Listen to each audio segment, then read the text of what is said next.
rest are kind of middle of the pack. Watching Rogers Friday Night Blue Jays baseball presented by McCain. From the Twin Cities in Minneapolis, Minnesota, the Blue Jays play Game 2 against the Minnesota Twins, looking for a little bit of revenge after a 7-1 win for the home team last night. I'm Ben Schulman alongside Joe Siddall. Heart and swelling down on the field. We appreciate you tuning in tonight.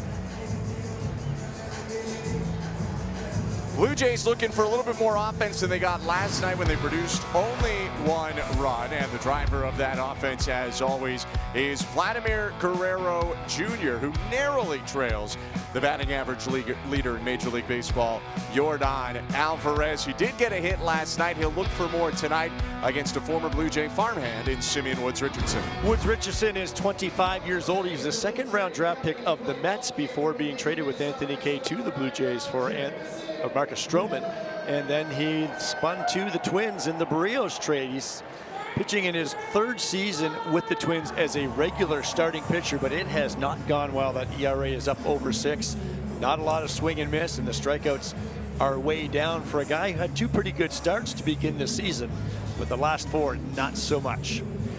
Defensively behind Woods Richardson for Derek Shelton's club, James Outman making just his 7th start of the season. He's in left field. Byron Buxton, the veteran Gold Glover, in center. Austin Martin back out in right. Royce Lewis and Brooks Lee handle the left side. Luke Keyshaw and Josh Bell back at first base after DHing last night.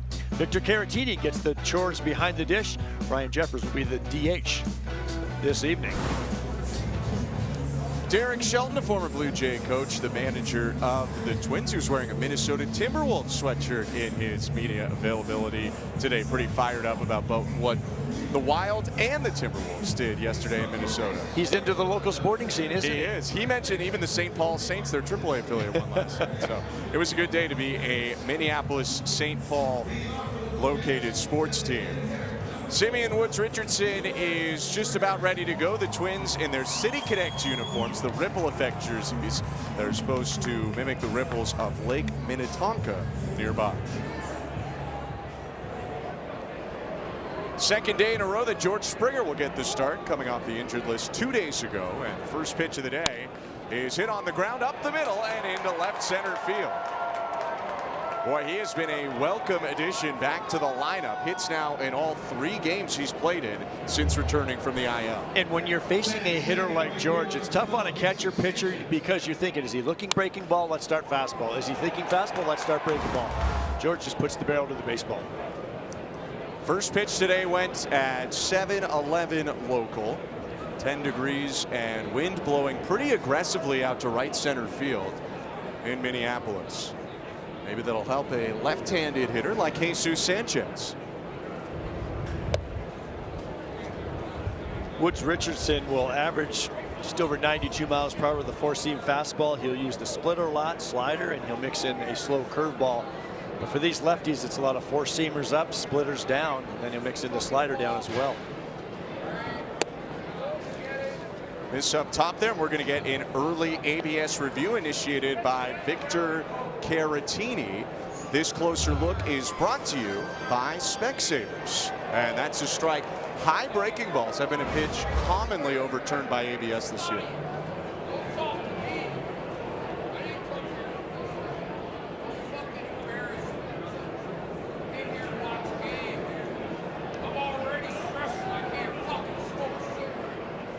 One count with a runner on first in the top of the first.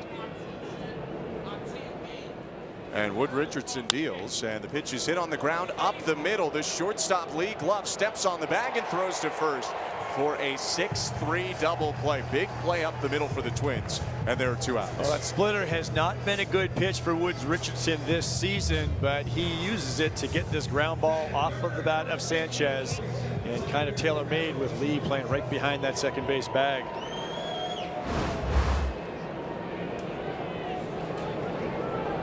Two outs and the base is empty for Vladimir Guerrero Jr. That's the slower curveball from Woods Richardson. Doesn't throw that pitch a whole lot to righties, but clearly trying to change things up here with a guy like Vladdy at the plate. It's 1-0. Off the end of the bat, foul. Another breaking ball, that time a slider. but still that one looked farther out there, right out there on the outside edge of the plate. And again, 0-1, and John Schneider keeps talking about getting better pitches to hit early in the count. I mean, good thing for him it was foul ball rather than putting it in play weekly. There's the splitter, and it's taken low. 2-1. Hasn't shown him a fastball yet.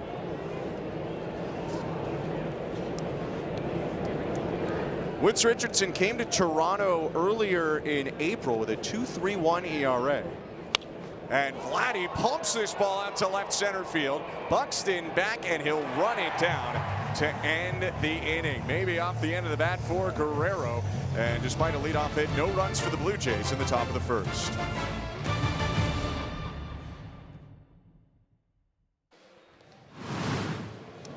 Minnesota Twins scored 7 runs en route to a win yesterday, and they got a big home run from Byron Buxton, who today Derek Shelton, his manager, said is really the tone setter at the top of that order, not unlike George Springer. Buxton will try to set the tone against the left-hander Patrick Corbin, who pitches for the Blue Jays for the 5th time. 4 starts now for Corbin in a Blue Jays uniform. And remember that first one after just 1 minor league start. He came up and he faced these Twins back on April the 10th.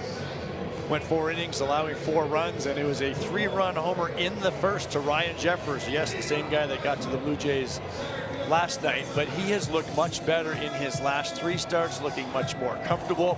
Hasn't necessarily gone real deep. It'll be very intriguing to see if Corbin sees Byron Buxton a 3rd time tonight. Well, let's see how it shakes up.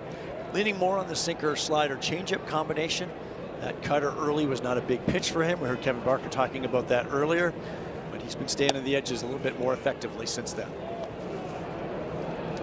Twins got Corbin for 4 runs in 4 innings in his debut, but he was really rushed at that point. And now he's in a little bit more of a groove. If you actually look back to last year, same thing for him when he joined Texas a little bit late. His first start wasn't his best, but kind of understandable when you haven't seen many live hitters. That buildup is real for starting pitchers.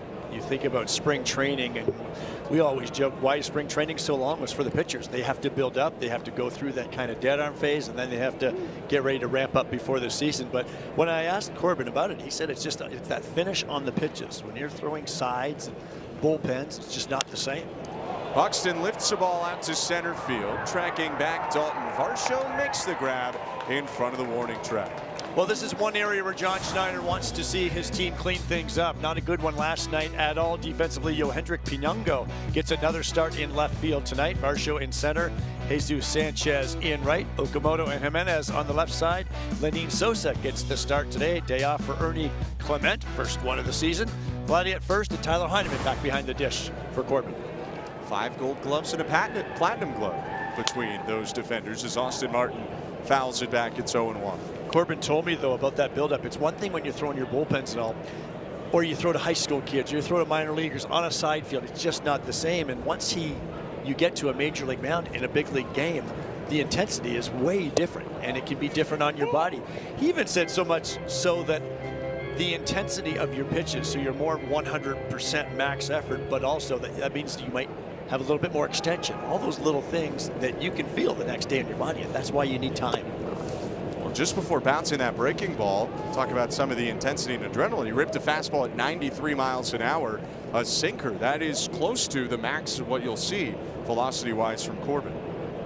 Should see a lot of 91s, 92s from Corbin.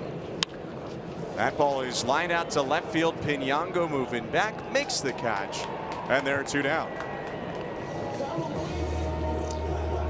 Blue Jays have won 3 of 4 Patrick Corbin starts. They did actually win that start against the Twins in his debut. Despite it being a bit bumpy for him against Simeon Woods Richardson, they put together a big rally and ended up winning 10-4. This is the guy who got him, though, in his first inning of the season for a 3-run homer. I don't think he's going to see a cutter. No.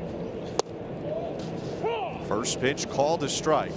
And it's not that Patrick Corbin is aborting the slider. He's still going to use the pitch, but I think he's in a better place to use it now, too, more effectively. When you're just coming back and not really having all that good finish on your pitches, that's one pitch. If you don't have the finish, a cutter that doesn't cut it's a bad fastball. It's a BP fastball, and Jeffers made him pay. Called strike maybe just below the zone there, but Corbin gets the benefit, and it's 1-2. Thought Jeffers might challenge because he actually has the most successful ABS overturns in all of baseball, although most of them are from behind the plate. That's a nice job by Heineman stealing that pitch. A 1-1 pitch is a critical pitch in a count. 1-2 for a pitcher compared to 2-1. The 1-2 in the dirt.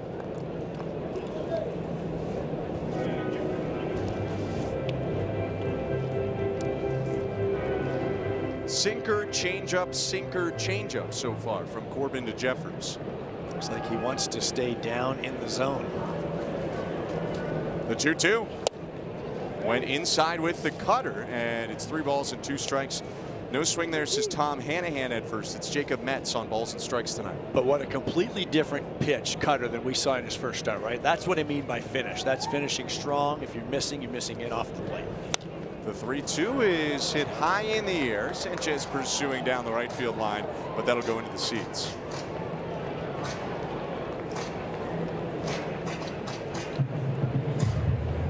The 1 cutter, but other than that, it's changeup, sinker, changeup, sinker, changeup, sinker. His 8th pitch to Jeffers, and it's hit on a line and through the left side, a base hit. Derek Shelton talked about it a little bit before today's game. You want to give Ryan Jeffers a break because he's your catcher, but he's hitting so well that you can't not put him in the lineup even at DH. Got to have him in the lineup, indeed. And those top 3 hitters in this Twins lineup are the ones that are actually swinging the bat pretty well. And of course, with Buxton and Jeffers, they provide damage too, potential. This guy can hit it a long way as well. Josh Bell is up, switch hitter batting right. That pitch is called a ball. It's 1-0, just a little bit outside. Bell has 3 career home runs against Patrick Corbin, although all are 2022 or before. Pretty good pitch right there, but just missed to make it 2-0. Well, that's a great changeup by Corbin. You can't make a better pitch in a safe spot. Pretty good job by Bell laying off. But where do you go now? 2-0 to try to get back in the count. The thing, when you have a sinker, you can throw it any time. A sinker down and away is a wonderful pitch. And there it is, and it's hit foul off to the right. It's 2-1 as he gets back in the count. He's been very good with his location with that pitch, and when you can stay down and away to these righties with a little bit of movement, it's kind of a safe spot.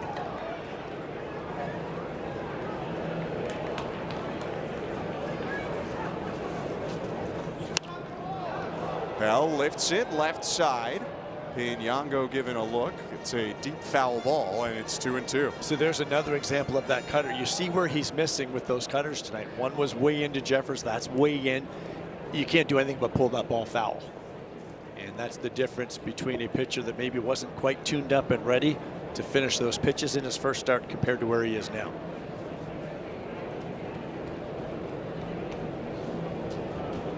The 2-2.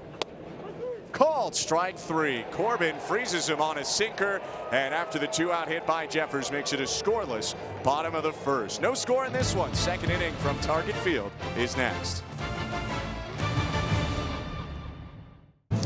Are you a Rogers customer? Watch for Canada's winning inning during the game. When the Blue Jays get a hit, you could win amazing prizes courtesy of Rogers Beyond the Sea. Simeon Woods Richardson back on the hill for the Minnesota Twins, top of the second inning, and the former Blue Jay farmhand has not had great success against the Blue Jays. Thought he was maybe a bit hard done by his defense in the start this year, but in general, they've had good at-bats against him. Well, they know him well. He's been struggling overall with that splitter. It was a new pitch for him last year, and I think he kind of caught the league off guard, maybe by surprise. It was very effective.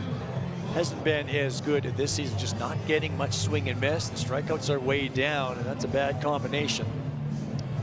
Yeah, he had 9 walks to 7 strikeouts over his last 3 starts. But he pitched against the minimum in the first, gave up a leadoff single, then a double play and a deep lineout. Now the pitch to Cosmo Okamoto is a breaking ball flipped over for strike 1.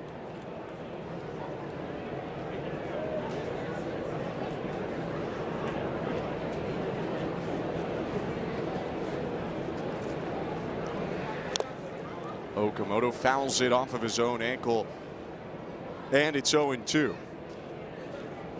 See things starting to pick up for Okamoto. A couple different changes for him, both in the box and in his routine. And he hits the 0-2 foul.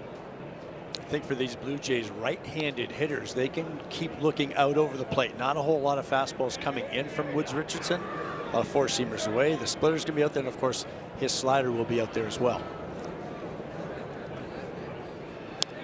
Splitter left over the plate, fouled back. And for Okamoto especially, it's been discussed he's moved even closer to the plate, so maybe easier for him to hang out near that outside corner. Yeah, he felt that he especially has been pitched away a lot in his first month over here in the major leagues. A lot of fastballs up and out over the plate, so get a little closer so you don't have to reach so much. Find too, as hitters, when you feel like the ball's out there, your hands get away from you and you come out and around the ball. That's not ideal at all. So you scooch in. It could just be an inch closer, I think it was, and it just gives you that feeling that maybe you can cover that pitch a little better. He smokes that one foul. Just a little bit out in front of that curve. And it's still a ball and 2 strikes. A lot of pitches covering the plate here in this at-bat. You can see he's fouled a couple off that I'm sure he'd love to have back, but in terms of Woods Richardson, not ideal. Another 1-2. Spike to Splitter. Another thing for Okamoto is being part of that early batting practice group now. Davis Schneider, Miles Straw often out there. Some other guys feature in at times, but he's essentially become a daily member as well. And he's having a nice at-bat. Maybe a couple pitches over the middle that he could have driven, but this is an 8-pitch at-bat so far to start this inning. And even that looked like way to stay alive with 2 strikes, but that's a slider down kind of right out over the plate. Again, nothing really middle in to worry about, just thinking out over. And he hits this one on the ground to shortstop, picked up by Brooks Lee. A throw on to first, and there's 1 out. Coming up now, Dalton Varsho. When the Blue Jays needed a spark yesterday, he got them on the board with his 4th home run of the season. Well, he had just swung and missed from Bailey Ober on a changeup away, and Ober came back with that fastball up and in, but Dalton was ready for it. And if you're going to get pitched that way, one way to make pitchers change a little bit is to clear one out of there. Now he grounds it sharply under the dive of Josh Bell. Base hit for Varsho with 1 out in the 2nd. Similar pitch. Coming in, coming up. This one was out over the plate a little bit more, but still up in the zone, and he gets on top of it, hammers it into right. It's not identical, but it's not a completely different approach from Bailey Ober and Simeon Woods Richardson. A lot of off-speed changeup or split. It's not overwhelming fastball velocity. Lenine Sosa up, and the pitch is a splitter that grabs the corner. Talked to a couple of Blue Jays hitters today about Bailey Ober, and he's having a nice start to his season, but what made him so tough, what made him so deceptive, but it's the extension that he gets down the mound on that changeup, and it really makes the fastball play up. Blue Jays hitters just having a tough time adjusting last night against the Twin starter. Woods Richardson gets above average extension, but it's not nearly to the degree of the 6'9" Ober. And in the zone a lot with his changeup. I talked to George Springer about that, a guy who handles Ober pretty well, but that was something Blue Jays hitters were ready for but couldn't execute. Sosa with a line drive down in left center. Varsho on to second. It's fumbled by Outman, but not enough for Varsho to advance. And the Blue Jays have back-to-back base hits. Nice piece by Sosa here. It's a splitter down in the zone, and he really went down and got it. Setting up out there. Really got to get down on that pitch. You can see the hinge at his hips where his torso is almost over the plate. That allows that barrel to get to the bottom of the zone. That'll draw Victor Caratini out from behind home plate in case the Blue Jays try something like a double steal. Blue Jays didn't have a whole lot of opportunities with runners in scoring position last night. They get an early one here in this game. 5th career Major League game for Yohendrick Pinango. And he'll take low, and it scoots through Caratini. Both runners advance. Varsho on to third, Sosa on to second on what I think will be a pass ball. I didn't think that hit the ground before it hit the glove. Yeah, that's got to be a pass ball. He just misplayed it. Went down to catch it, missed it. Almost looked a little lackadaisical. He knew that it was a ball, so he's just dropping his glove to catch it, but he whiffed. That draws the infield in now. And the 1-0. Called a strike. And it will be a pass ball, by the way, on the catcher Caratini, who's filling in today for Jeffers. Good opportunity for a young hitter to understand situational hitting. The infield is in. He wants to try to get a ball up in the air. And ideally, to do that, you want something more up in the zone than down. John Schneider put him back in there today because they continue to like the at-bats, the plate appearances from Yohendrick Pinango.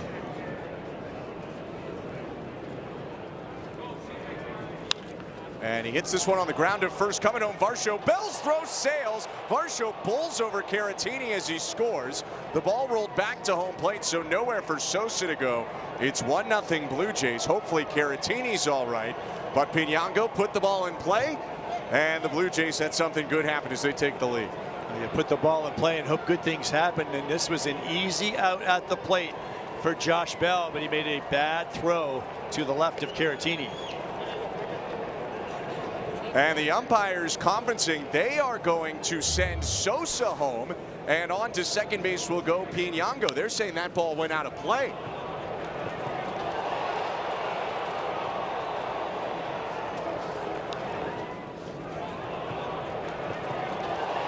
Don Varsho did play a little bit of football in his day. It's good to see that Caratini's all right. That ball may have hit something inside the dugout and out of play to bounce back in. Yeah, so that's a 2-0 Blue Jay lead. Derek Shelton came out for an explanation. So there's the throw from Bell, and it goes in to the dugout, hits the wall, and bounces out. So that is an extra 90 feet for both runners. And that'll be a fielder's choice for Pinango, an error on Josh Bell. And the Blue Jays take a 2-0 lead.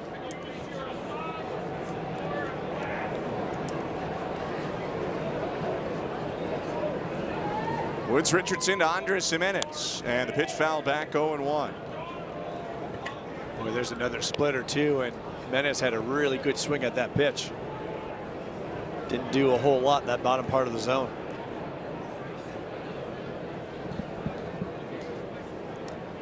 Jimenez 0 for 4 yesterday, although he lined out twice. Now he'll take inside.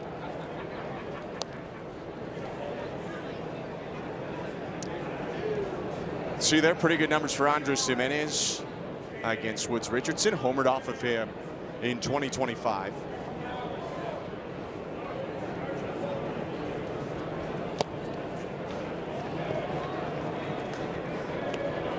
Back to the fastball again after that first pitch splitter. Maybe do it again. I don't see his splitter as a real strikeout pitch. He doesn't necessarily have a lot to put you away. I mean, the splitter and the sliders where he will get his swing and miss, but it's just not too significant.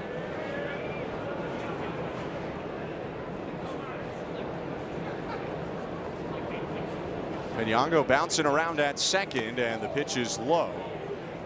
Younger's been fairly active over there, probably just to try and mess with Woods Richardson. Don't think that he's looking at taking third.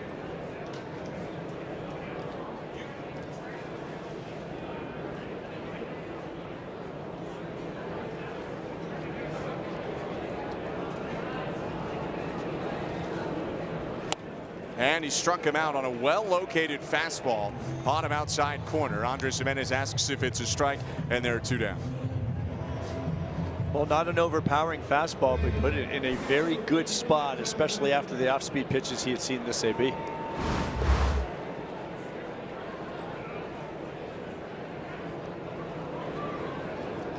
Tyler Heineman to hit with a runner on second and 2 down. Blue Jays scored a pair on a throwing error from Josh Bell. They did not give Piñango an RBI. And the first pitch, good block there by Caratini. 1-0. Misplay by Caratini on the pass ball. Bad throw by Josh Bell. Looks a little bit like what John Schneider was going through watching his defense later in the game last night. So both teams needed to tighten things up on the defensive side.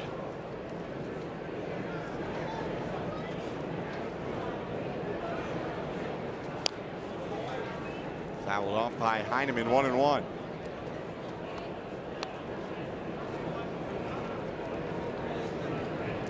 For the Blue Jays, yesterday felt like a bit of a blip. Over the last couple weeks, at least, they had been better defensively than the start of the season.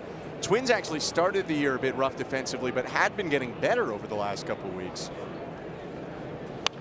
Heineman unloads on that one, hits it foul at over 100 miles an hour, and it's 1-2. Baseball, right? And this is what happens over the course of a 6-month season. And as a manager, what you do is you want to just find that consistency. You get rolling pretty good, play it by a week at a time, 2 weeks at a time, have a good month, and you just try to keep building. But all it takes is 1 or 2 bad games, and it's like 3 steps forward, 2 steps back.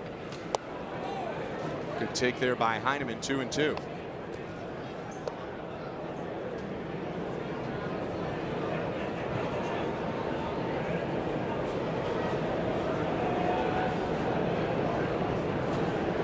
Long second inning for Woods Richardson. Piñango leads off second.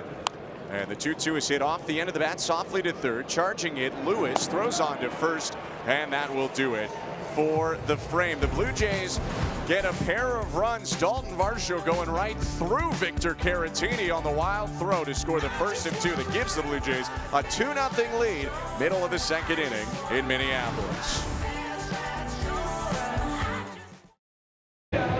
Well, Patrick Corbin did a good job in his first inning, showing you exactly what's made him so effective over his last 2 outings for the Blue Jays. He lived down to the first 3 hitters that he faced before he frees Josh Bell with a couple of pitches inside. It's not someone who's going to overwhelm anyone with his arsenal, but it is somebody who has been locating his pitches very well of late. Look at the difference in Corbin's locations between his first 2 starts and his last 2 with the Blue Jays. On the right there, you see everything is down, in, out, almost nothing over the heart of the plate, and when he is missing off of the plate, so he's really avoiding those damage areas. You know, over his last 3 starts, Corbin's located 45% of his pitches in what StatCast refers to as the shadow zone. So that is a thin band around the strike zone's borders. It spans about a ball width inside or out of the box. So Corbin's rate of locating pitches in that zone is an 83rd percentile mark among qualified starters over the last 2 weeks, and it's tops been in Toronto's rotation. And Arden, he's also getting ahead with 70% first pitch strikes, so he gets ahead of you. And then, Joe, he's just living right on that picture frame of the strike zone, which when you're already down 0-1 can't be easy to hit against. When I saw Arden's heat maps there, the one on the left with that red blob in the middle, all I could think of was that Ryan Jeffers 3-run homer when he faced the Twins back in early April at the Rogers Center, and his cutters were hanging around the middle of that plate. And that's where I think we're seeing much better execution, not just with the cutter, but with all of his pitches, especially that sinker changeup combo. Victor Caratini will ask for time. Potentially still catching his breath because he was led into the line by an error on a throw by Josh Bell. He got bowled over by Dalton Varsho last half inning, and now his swing catches Tyler Heineman, I believe, and it's 0-2. That's a hefty collision. Yes, you're reaching for a baseball, and I'm not sure Varsho was coming bearing down the line 100% because he kind of tried to soften the blow. Geez, Tyler got another one. 0-2, blocked by Heineman. But Dalton Varsho is kind of like a fullback, right? It's low center of gravity. Not the first Blue Jay you'd want to do Oklahoma drills with. The 1-2 pitch, swing and a miss. Got him on a changeup, and that's already Corbin's second strikeout of the start. Boy, sinker changeup combo is so good because that changeup looks like a fastball coming in. It just pulls the string. Strikeouts are brought to you by Subway. Get 25% off any footlong on game days. Order in the Subway app using the code STRIKEOUT. Guerrero playing in, watching a potential bunt from Luke Keyshaw, who takes a pitch right on that edge that Arden was talking about. And it's 0-1. Great way to get ahead for a lefty to a righty. A sinker out on that outside edge. Certainly don't want to swing at it. And there's a breaking ball that likely would have caught the edge if Keyshaw didn't hit it away. It's 0-2.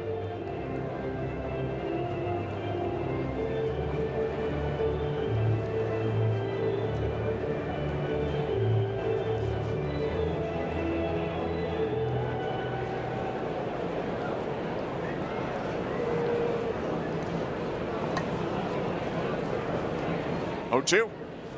And he got him, struck him out on another change. That one was perfect. Started at the bottom and dropped right to the ankles. Slow one that time from Corbin. Almost looked like he took even a little bit more off of it,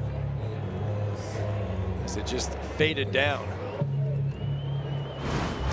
So he struck out 3 batters in a row going back to the first inning, and now he'll face Royce Lewis. And Lewis lifts one out to shallow right field. Guerrero going back. So is Sosa. Sosa will make the catch and end the inning. 2 strikeouts and a 1-pitch pop-up for Patrick Corbin, who's cruising through 2 innings. 2-0 Blue Jays.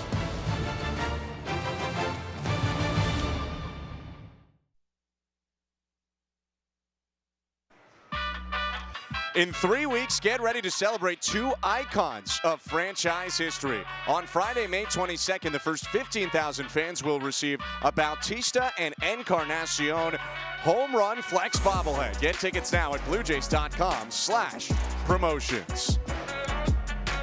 There were a lot of flexes over the years from those 2 guys. Simeon Woods Richardson to George Springer, and the pitch is low, ball 1. That little move by George there, just reminding himself to stay in the middle of the field with his swing path, taking his hand right toward the pitcher. He hits this one in the air to shallow right, ranging forward Austin Martin. 1 out.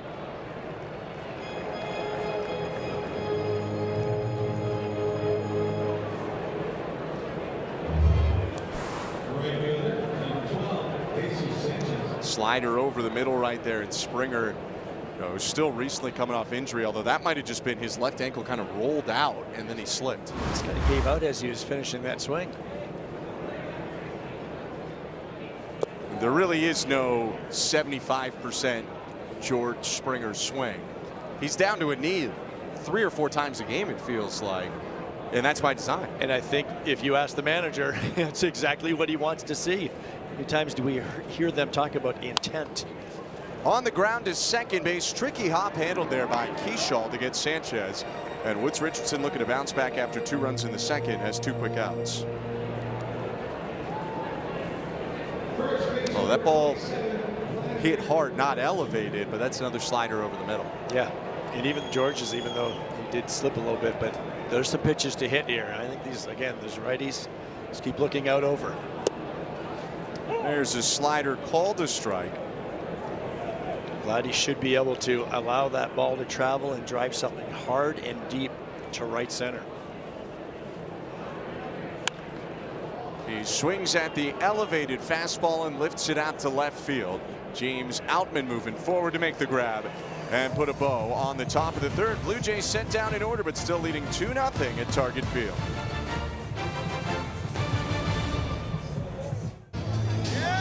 Well, Joe talked earlier about the challenges for Patrick Corbin getting ready for a season when he didn't actually have a team that he was employed by. So what did that look like during his private spring training this year? Well, he did it at Cressy Sports Performance, a private training facility about 10 minutes from his home in Palm Beach, Florida. He turned up every morning after dropping his kids off at school, and he tried to mimic the typical day that starters across the league were working through. So on Tuesdays, he threw long bullpens. On Fridays, he faced hitters. He got up to 5 innings, 85 pitches, which he repeated several times. And when he showed up to the facility, he never really knew who would be catching him or who he'd be pitching against. Some days he had big leaguers, Jordan Walker and Tommy Pham was there. Other days they were college kids. During one session, he joked around with Jacoby Brissett, the Arizona Cardinals quarterback, asked him if he'd be willing to step into the box. Corbin told me, I felt pretty good about my season last year and knew I wanted to play a couple more years. There's always thoughts of, man, if nobody wants me, I don't know what the heck I'm supposed to do, but I just tried to throw as much as I could and get as prepared as I could possibly be.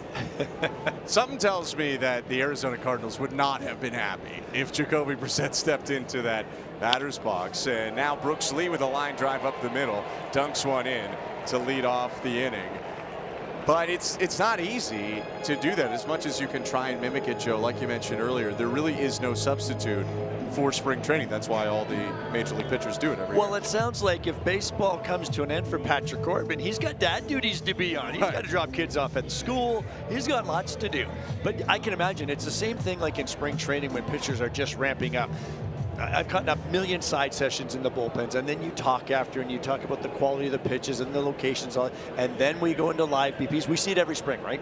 But that's why they need that build-up, and that's what I was referring to earlier, following up on Arden's story there. They can train all they want, but when you actually sign the contract with a team, now you're going into a game, a minor league game, which is better than what you were doing, but it's that first game rep. And then you get to the major leagues, and that's when everything gets amplified. And so does your body, because you're doing things you haven't done yet. And it takes time, and we've seen him after these last 3 starts really settling in and looking more comfortable. To a certain extent, he was doing spring training in competitive games. He was getting himself comfortable getting his work in while he was trying to win a baseball game. James Outman, the former Dodger, faces an 0-2 from Corbin. And it's in the dirt. 2023, Outman was the starting center fielder for the Dodgers. Hit 23 homers, was a Rookie of the Year finalist, but has not found as much success since. No, he hasn't. Just his 7th start of the season here in left field here tonight. A lot of playing time with this Twins club. And an opportunity against the lefty Corbin tonight. And Outman lifts it out to center field. Varsho started back, stopped, went back again, and will make the grab. Toss into second base. Obviously not the easiest when you haven't started a bunch and then you get in there and you're in a left-on-left matchup. But Derek Shelton said it had to be a lefty. They have 4 lefties on their bench, so they picked defense. They picked their best defender out in left field, they felt tonight, which would have been Outman. And if he gets a hit, it's a bonus in a way. And I'm sure with Simeon Woods Richardson on the mound, and you've got enough right-handed hitters from the Blue Jays that will be probably pulling some balls in the air. You want your D out there. Back to the top of the order for the Twins. Buxton breaks his bat on the first pitch. He hit that changeup off the cup and watched a sliver of his barrel fly in the sky down the third baseline. Usually a changeup like that will be cued up the end of the bat, and it just shatters. It splices right down the barrel. So far out front. Kindling wood. It's a new bat now for Buxton, who flied out to center field in the first inning. See how he's got that bat ready, though? It's already got the bat wrap on it on the handle. Hitters will have 2 or 3 game-ready bats ready, the one they're using, plus a couple backups in the box, in the dugout. Are you taking your second or third bat and hitting with it a little bit as well in BP or in the cage or might you just have a fresh bat go out there? Yeah, everyone's different, but I would bet this bat here, he's got it doctored up the way he wants with his pine tar and all, but probably hasn't hit a whole lot with it. Some guys might want to take a few in the cage, but oftentimes you've got your gamer, and then you've got 1 or 2 that are just ready to go in case it shatters like that did to Buxton. Buxton lofts this ball out to left field. Piñango back at the fence. It's out of here. Second of the series for Byron Buxton. And for Corbin, his first home run allowed since his first start of the season. 2-2.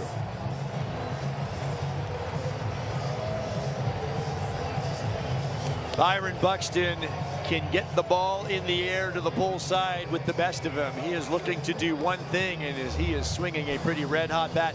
Not a bad pitch. It was a slider down. He was 0-2. I'm sure maybe he wanted to bounce it a little more with a hitter as dangerous as Buxton. And you can see the swing, just a tight turn getting to that pitch below the zone. That's Byron Buxton's 800th career hit. Austin Martin takes a curveball for a strike.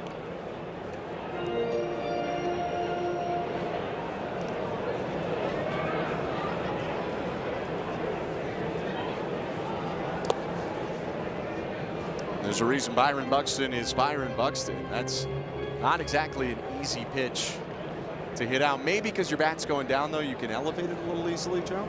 Corbin will use that slider as more of a wipeout pitch, but maybe didn't quite get it as far down as he wanted to. But it's not a pitch that you would expect to get hit on the park. But that's where Buxton is right now, right? He's swinging a hot bat. If you get that same guy that's not swinging as hot a bat, he might roll that ball over to third. 1-2 to Martin. Deemed high.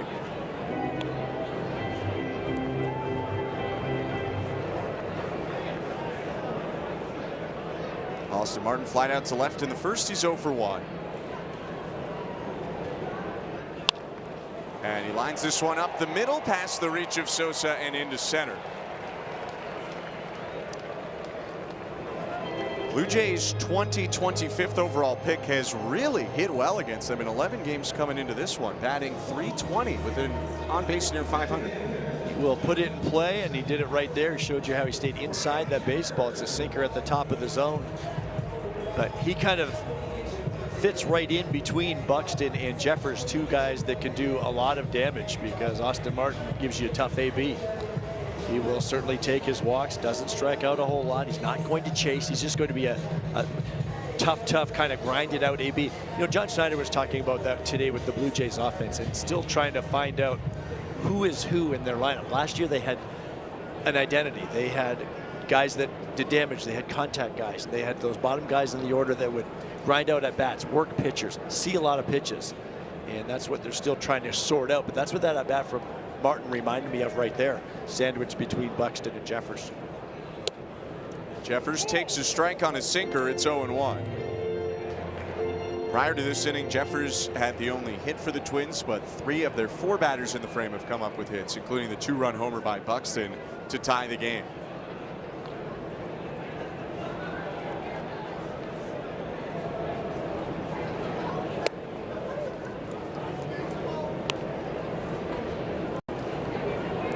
Jeffers' homer off Corbin in his first start of the year was 419 feet. Of the over 40 homers hit at Rogers Center this year, that's 9th furthest.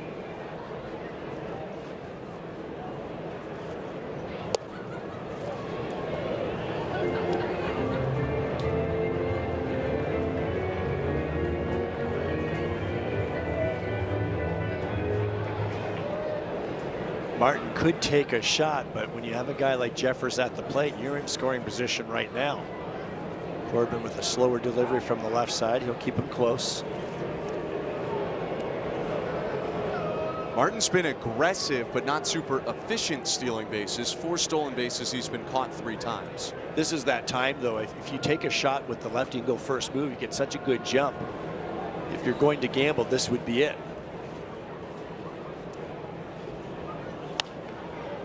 Corbin kept an eye on him there in his motion, holding up Austin Martin. It's 2-2.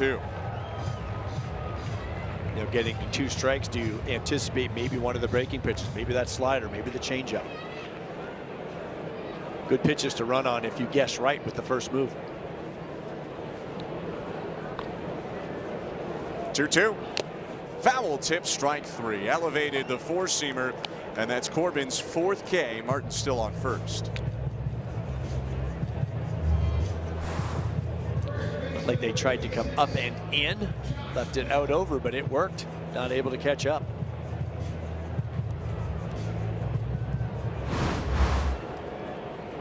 He was a little underneath. Do you think maybe he's expecting the sinker there and he gets the 4-seamer? That's a good call, sinker, or even that changeup, something soft, and that fastball just blows by you.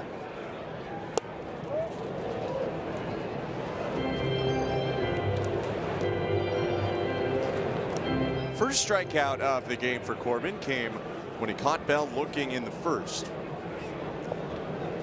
A couple of former teammates with the 2021 and 22 Nationals.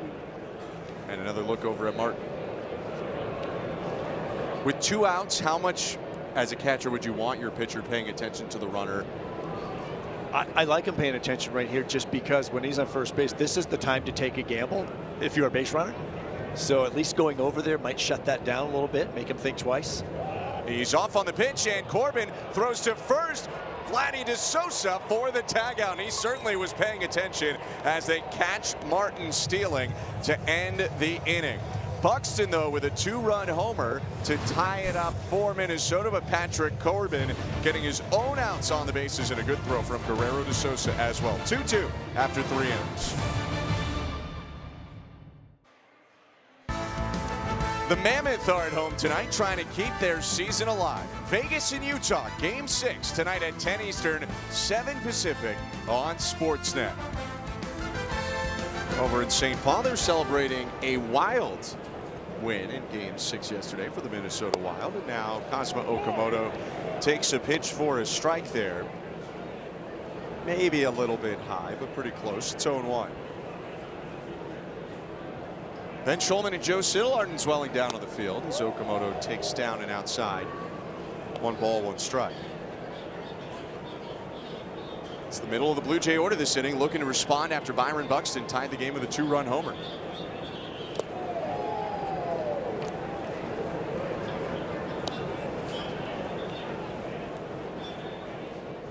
Okamoto rolled over a fastball in the middle of the plate to shortstop in that first at bat, and again thinking about letting that ball travel, let it get deeper, thinking more right center.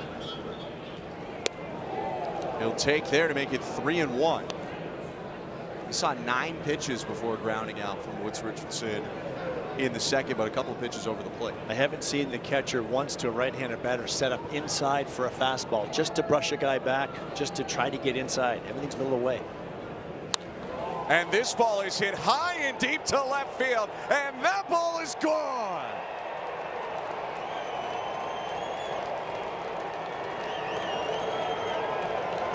A big one for Kazuma Okamoto, his team leading 6th of the season. It's 3-2. Right out over the plate. Wait just a fraction of a second longer, and he is all over this pitch.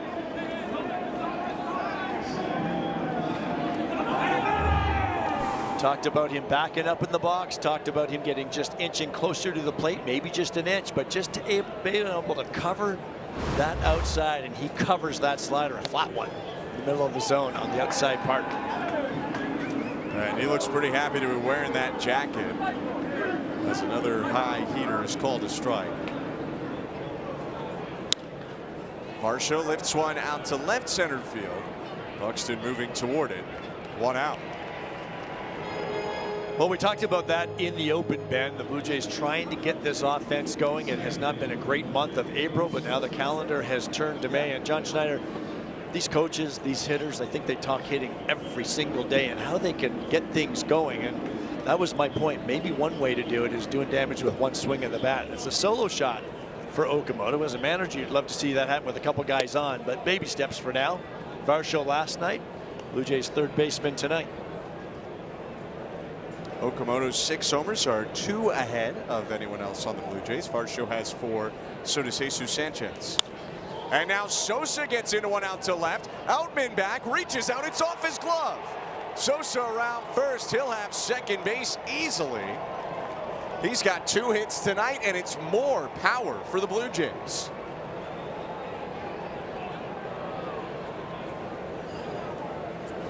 Get yourself in a good count, get yourself a good pitch.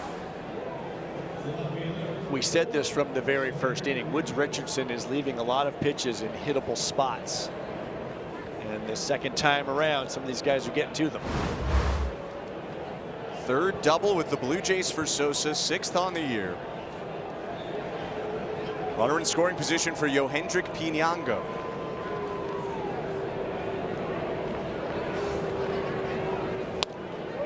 Pinango didn't get an RBI his first time up, and actually looks like we'll have a challenge on that first pitch that was called a ball. Victor Caratini asking for it. And that'll overturn it to 0-1. This closer look is brought to you by Specsavers. These right-handed hitters that are covering the pitches away, it's what I'm referring to as if he's showing you that's where he's going, you can lean out over, you can lean out over. He's not showing that he's going to keep you honest inside, so keep on leaning out there, and it's paid off. Pinyango checks his swing, and he did go around. By the way, Pinyango entered this game in a very small sample with only 1 chase and 0 swings and misses, so that's pretty new to him. Part of the at-bat quality that John Schneider has liked.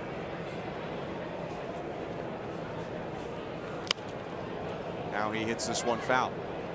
I think for any young hitter, when they get to the big leagues, they're going to continually get challenged with secondary pitches.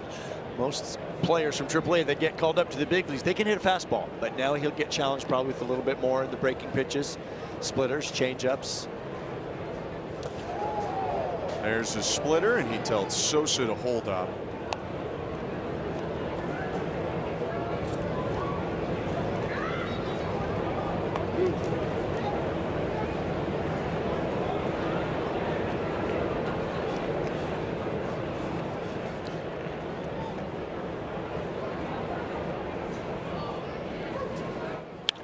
That ball is scorched up the middle into center. Sosa gets the wave. Up with it, Buxton. His throw tails. Pinyango take it off for second. Will slide in. RBI single, Yohendrick Pinyango. And the rookie makes it 4-2. What a nice job by a young hitter covering this pitch out there, and he hits it hard right back up the middle. He has had some very good at-bats early on here in his big league career.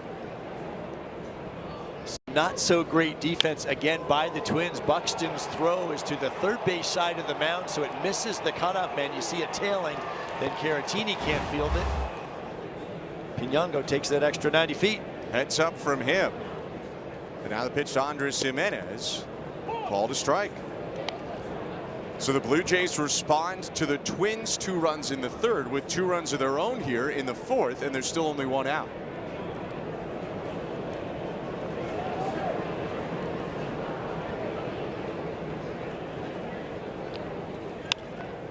Jimenez high in the air, right center. Martin's got it, and Pinyango won't move from second. 2 outs.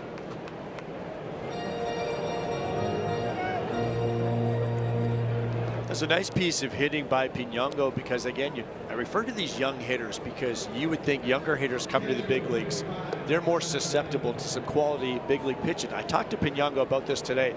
What is the difference you're seeing here early on from AAA pitching to the big leagues? And he said they're around the zone more.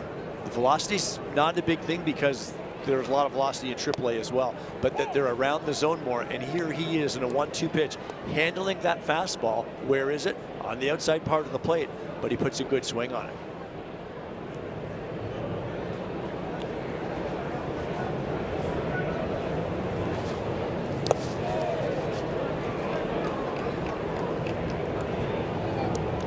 Second time for Tyler Heineman, who's trying to get back to himself. Talked for a while with him yesterday, and outside of the results, just didn't feel like he was having the types of at-bats he wanted to have in terms of the quality of pitches he was swinging. Number 1, right? Get a good pitch to hit. It's that one hard foul, 1-2. That was the conversation a lot last year before the Blue Jays turned things around, and I'm sure that's the conversation right now for a lot of them. First thing is getting a pitch early in the count, a good pitch to hit, and taking your hack. There's that word intent again. John Schneider said it a million times. They'd rather see them 0-1 than 0-4-1 with weak contact in play. And that one hit Heineman. And they will send him down to first base. Jacob Metz points down, and Derek Shelton's going to ask a question. Looked like Caratini might have said something. Wow. As a catcher, Heineman's defending himself right now over there near home plate. As a catcher, you'd feel right away as you go catch the pitch that he put it in. And Heineman's saying, no chance. Looks like he's having words with the pitcher. Woods Richardson, Shelton, Caratini, they're all giving their opinion to Tyler Heineman. I think Only opinion that matters is Jacob Metz, though. I think they've got a little argument. He certainly didn't try to get the elbow out of there. It's coming in. Oh, it's a strike. Pitch is a strike, I think. Wow. So Heineman on first, and on second base is Yohendrick Pinago. That'll flip it back to the top of the order. You can see Caratini is still behind the plate, having some words with home plate umpire Jacob Metz. See if the Blue Jays can make it matter here. Third time up for Springer, who singled in the first, and he'll hit it on the ground to the shortstop. Brooks Lee. Crow Hobson tosses to first in time to end the inning. The Blue Jays score a pair of runs. Kazuma Okamoto with his 6th home run of the season. The new guy with another big blast, and he is fitting in all right. Blue Jays up 4-2 in the middle of the 4th.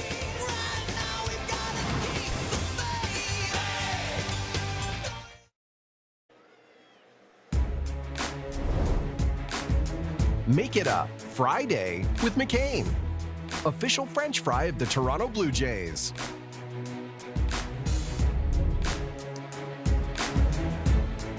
Target Field opened in 2010, right across from the Target Center, where the Minnesota Twins play. Kazuma Okamoto just hit one out of Target Field, or at least out into the Target Field seats. You can see the Twin Cities there, Minneapolis and St. Paul. That's essentially the original Twins logo. It didn't have the Win Twins on the top. That's technically their second logo, but after they were the Washington Senators, came over here. And they've been the Minnesota Twins ever since. Won the World Series in '87-91. Saw Dan Gladden today doing some work on Twins radio. Dan Gladden was walking up to Okamoto and his interpreter Yusuke Oshima and asking him about his bat. I think he was looking to see if he had a Mizuno bat. Pop up first base side. Guerrero angling over, makes the grab. Looked a little unsure there as he was tracking it down, but it works out, so you can smile. 1 out. And I think he's saying the wind is swirling up there. Swirling, or maybe even the sky starting to turn a little bit. They're going to have to help each other out in those balls in the air. Vladdy usually much more sure-handed on those plays, but he's able to corral it.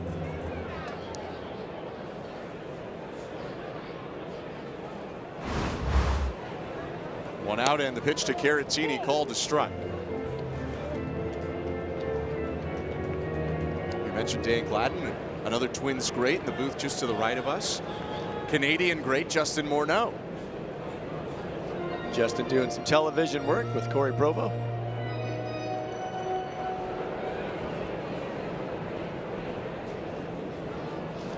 Provis and Morneau, one of the great broadcast teams in the game, and now a fly ball out to center field. Dalton Varsho's there. They're 2 down. Hey, he just, you know, messed around and won an MVP once upon a time and is one of the great Twins of recent memory. A guy who hit almost 250 home runs in his career. Won a batting title later in his career as well, and was part of the Team Canada coaching staff when they went to knockout play in the WBC this year. Not a bad guy to have as your hitting coach for Team Canada in a short tournament, trying to help guys along here in a very short period of time.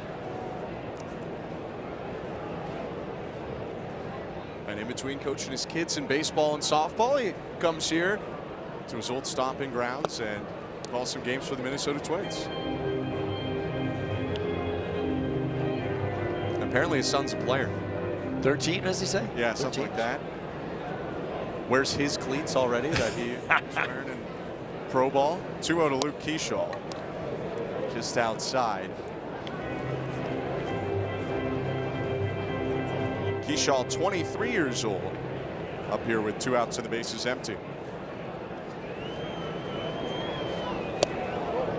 And just below the knees, ball 4. Not big misses there by Corbin, but a 4-pitch walk with 2 outs, his first free pass of the game. Keyshaw had to battle some injuries last season, but overall pretty good. Hit 300, OPS over 800 in just 49 games. But this is a guy that they're certainly looking for into the future.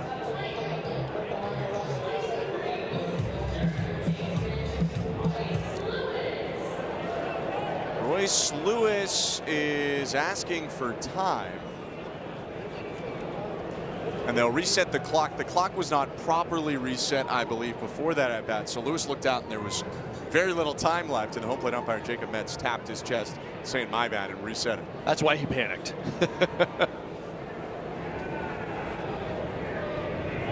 Step in throw to first. Keyshaw back in there. He is a base stealer. Already 7 this year. Is 6th most in the American League, and he has not been caught. Yeah, much like Austin Martin last inning, 2 outs, good time to gamble, but you have to guess right against the left-hander when you're going first move. He had Keyshaw leaning back, but misses with his first pitch to Lewis, ball 1.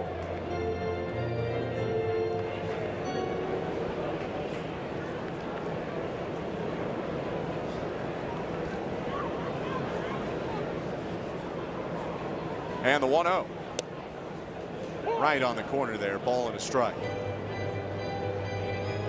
Keyshaw working with his first base coach, Grady Sizemore. Derek Shelton brought him on to his new staff. Speaking of good hitters. Yeah, and a guy who knows how to steal some bases. Yeah.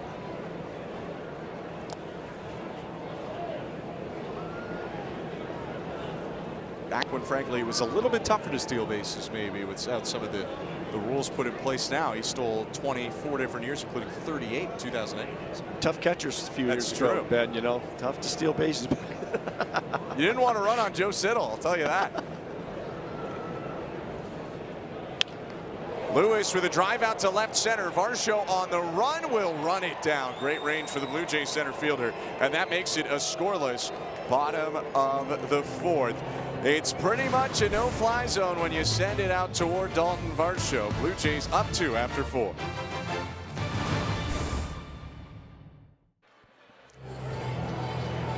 Make this Mother's Day one to remember at the ballpark. On Sunday, May 10th, treat mom to a Sunday afternoon of baseball, memorable moments, and quality time together. Get tickets now at bluejays.com/tickets. Both mother and baby enjoying a drink there out in the stands at Target Field as Jesus Sanchez foul tips 1-0-1. Bundled up a bit, but staying warm. Yeah, it's about 10 degrees right now in Minneapolis.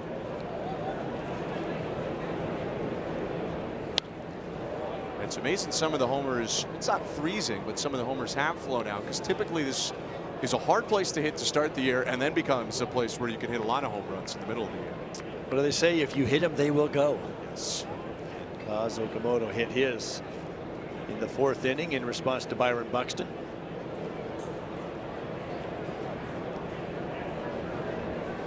Sanchez down 0-2 in the pitch from Woods Richardson. Here's pop foul.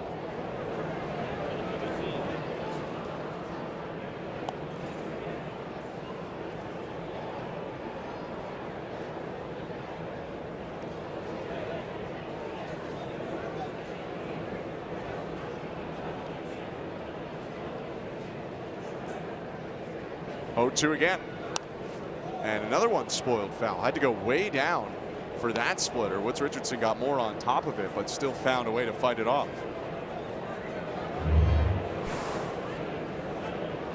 See, Sanchez really sinks into those legs, and he's able to get the barrel there just to stay alive on a pitch way down.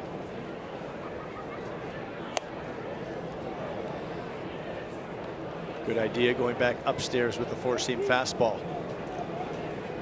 Good idea, poor execution, though. That pitch doesn't serve a lot of purpose because it was just never a factor. It was just never near the zone. 1-2. Fouled away. Sanchez with a look out to Woods Richardson. Have you ever seen his batting practice? It's something to watch. And I don't like talking about batting practice a whole lot because I don't think it necessarily translates a lot. But when guys hit bombs the way he does, that just tells me he's got power. And there are times when I'm watching him, and I wish I would see more of that powered type stroke where the barrel's coming out front to try to do damage. I think he's one of the guys. That's why I mentioned in the open, Okamoto and him. I think these are the guys that have that power potential, Varsho also, to do damage, whereas he seems like he's more kind of keeping his hands in for line drives or base hits. Foul tip and strike 3. Woods Richardson collects his 2nd strikeout of the start.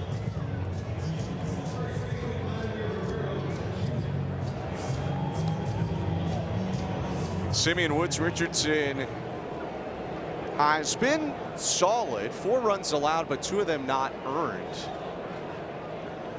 Ball got through Caratini and an error in the second that contributed to 2 runs. Now Guerrero will take a strike.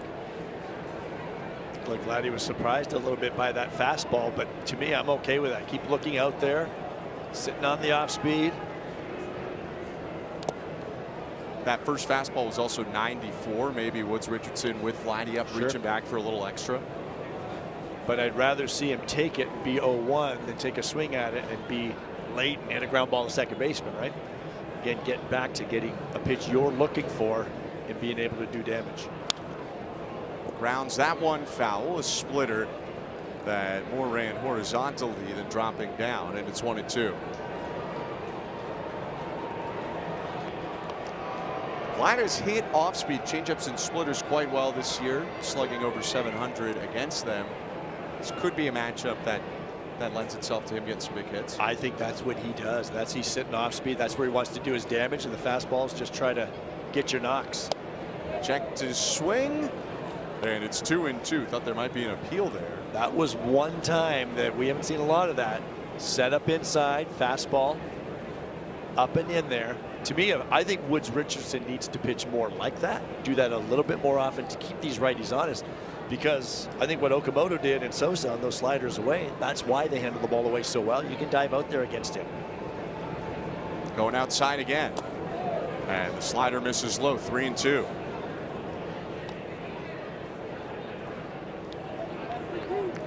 Okamoto waiting on deck, homered his last time up to give the Blue Jays the lead.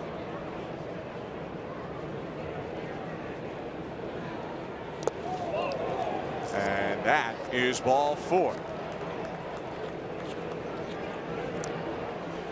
NHL playoffs going on Sportsnet right now. Tampa Bay Lightning and the Montreal Canadiens, a 3-2 series lead for the Habs. A scoreless game at Bell Center right now in Montreal. There's some Habs fans. Think they're checking their phones tonight? It's a long trip if they're coming from Montreal, as Okamoto drives one again. Outman back, looking up. It's gone.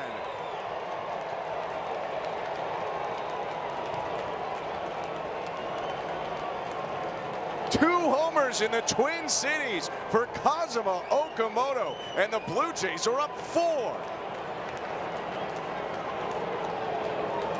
Okamoto feeling very comfortable in the batter's box. He puts a good swing on this. The splitter's coming down and in right into his barrel, and he puts the jacket on again. They're going to start tailoring it to him. His 7th home run of the year to lead the team. Well, his first home run, he really covered a slider that was away from him. And it's the same approach, but it's because the splitter's off speed and it's coming down and in. You can easily pull the hands in and get to it. It's Okamoto's first multi-homer game in the majors. It's also the Blue Jays' first multi-homer game of the season.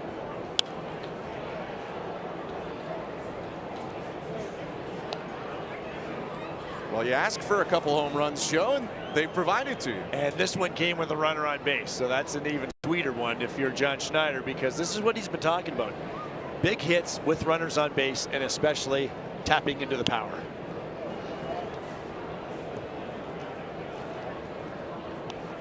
I think that's what Okamoto is going to be for this team when Schneider refers to damage hitters, contact hitters, hitters that can see a lot of pitches, grind out at bats. Okamoto is a damage hitter. He can do a lot of damage power-wise. Varsho out to center field, tracking back Buxton with room. And there are 2 outs in the inning. This one got out in a hurry.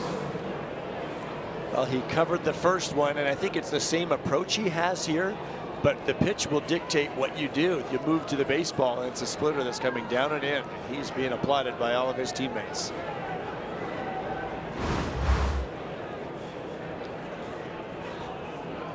Lenyn Sosa drove one his last time up, and this time he goes the other way. Sosa is 3 for 3. He's around first thinking about second, but he'll hold on to the bat.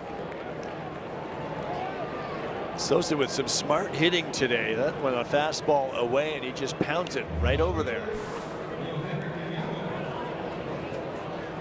His last at bat, he covered that slider away and pulled it to left. This time it's the fastball. A lot of room over there on the right side. And this inning will draw a visit from pitching coach Pete Mackey as Taylor Rogers, that's not Tyler Rogers in a Twins uniform, but rather Taylor Rogers, his twin brother, gets loose for Minnesota. It's a good thing one's a lefty and the other one's a right. and I guess one throws from the ground and the other over the top. So many similarities, so many differences. Yeah. Jacob Metz in there to break up the meeting. Cosmo Okamoto has blown up the start for Woods Richardson. And it's now 4 times he's pitched against the Blue Jays. All 4 times that he started in the last couple of years, they've scored at least 4 earned runs and at least 5 runs total in his starts. Yohendrick Pinango's driven in 1 today. And the pitch is high and outside.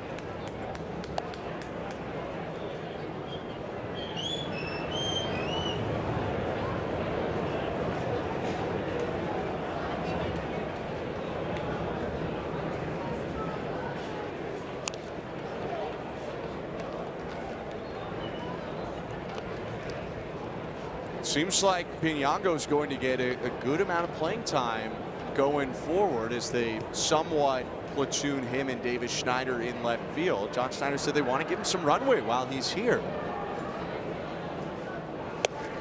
You don't know what moves are going to be made when guys come back, but you do want to have an idea before you have to make those decisions about what you have in Pinango. Lefty going tomorrow for the Twins and Connor Prelip. That may be a Davis Schneider spot. Youngster just 2 major league starts.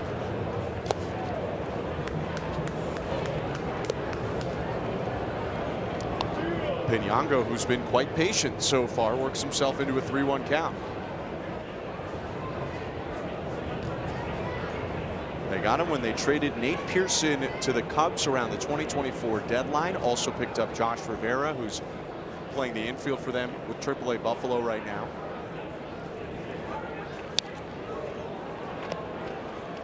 So he might go into the category of John Schneider's describing his hitters as this pesky at bat. He is going, it just feels like every time he steps to the plate, he gives you a good effort. Fouls some tough pitches off, makes the pitcher work. You don't always think of pesky guys as having this much power. No, exactly. And he can do that too. Runner will be off on the pitch, Sosa. The 3-2, there goes Sosa, and Pinango hits it up the middle. Sliding stop at second. Keishel gets rid of it quick, and Pinango beats it out. It's a hot potato for Keishel. He was off balance, so he just tried to release it as fast as possible, but maybe spiked it a little too close to him. And the hustle of Pinango gets him an infield hit. Well, I think it's 1 of 2 for Keishel. You either plant your feet, make a stronger throw, or throw a 1-hop to your first base, but not a 3-hopper. Yeah, he's upset with himself right there at the way he handled that. He knows if he did it differently, this inning would be over. For Pinango in his very brief big league career, that's now his first multi-hit game.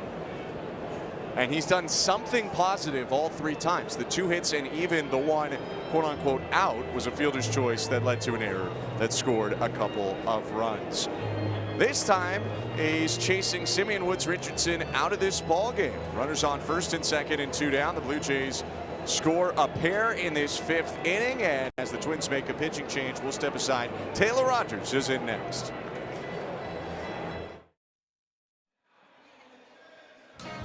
A crossover giveaway fans won't want to miss. Join us at the ballpark on June 12th as the first 15,000 fans will receive an Andres Jimenez soccer replica jersey. Get tickets today at bluejays.com/promotions. Look at Jimenez. Andres looks like a soccer player, doesn't he? Bet he's done that a few times. How many keep-ups do you think you can do with a soccer ball? Not as many as him. Definitely I can promise you that. I feel like on my best day I get 4. Maybe. I definitely couldn't run an ad for it like that. No. It'd be a lot of takes. Taylor Rogers is into the game. The twin brother of Blue Jay reliever Tyler Rogers takes over to face Andres Jimenez. First and second and 2 outs. Already 2 runs in the inning for the Blue Jays. Jimenez goes first pitch swinging and lofts it foul, 0-1. Sinker, sweeper, and cutter for Rogers, and it's going to be a lot of that sinker sweeper combination against left-handed batters. Started with the breaking pitch to Jimenez, about 91 miles per hour with that sinker.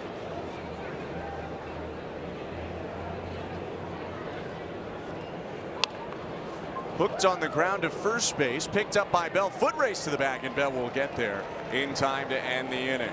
Blue Jays scored 2 runs on 3 hits to take a 6-2 lead, middle of the 5th. Time now for an update with Brad Fay.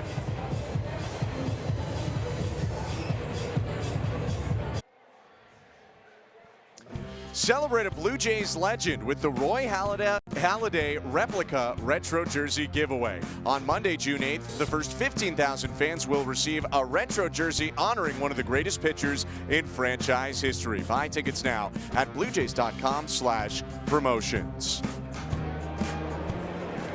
Brooks Lee to lead it off against Patrick Corbin. And a first pitch called a strike. It's 0-1. I'm Ben Schulman alongside Joe Siddall with Arden Zwelling down on the field. Corbin beginning his 5th inning of work. And no one up in the bullpen. Very efficient so far from Patrick Corbin. And this is high and outside, 1-1.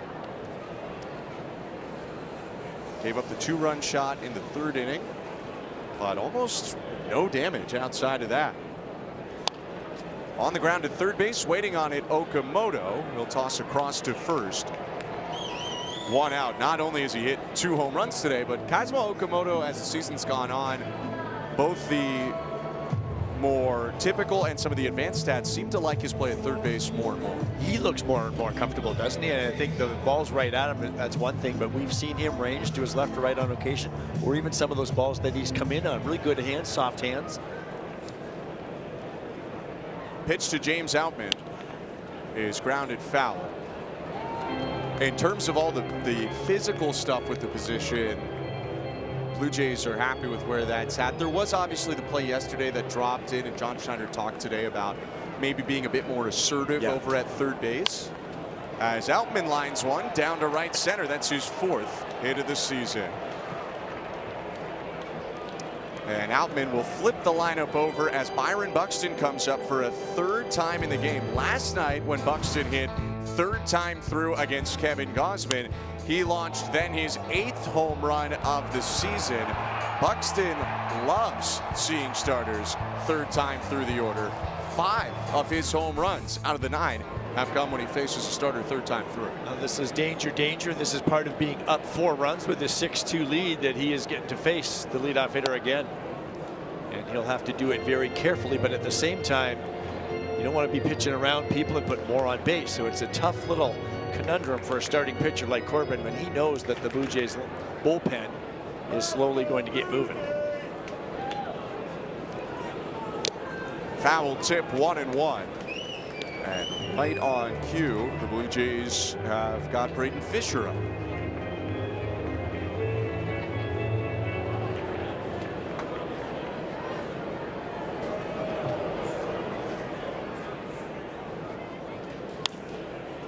Out in front on that changeup, a little bit elevated, but grounded foul, 1-2.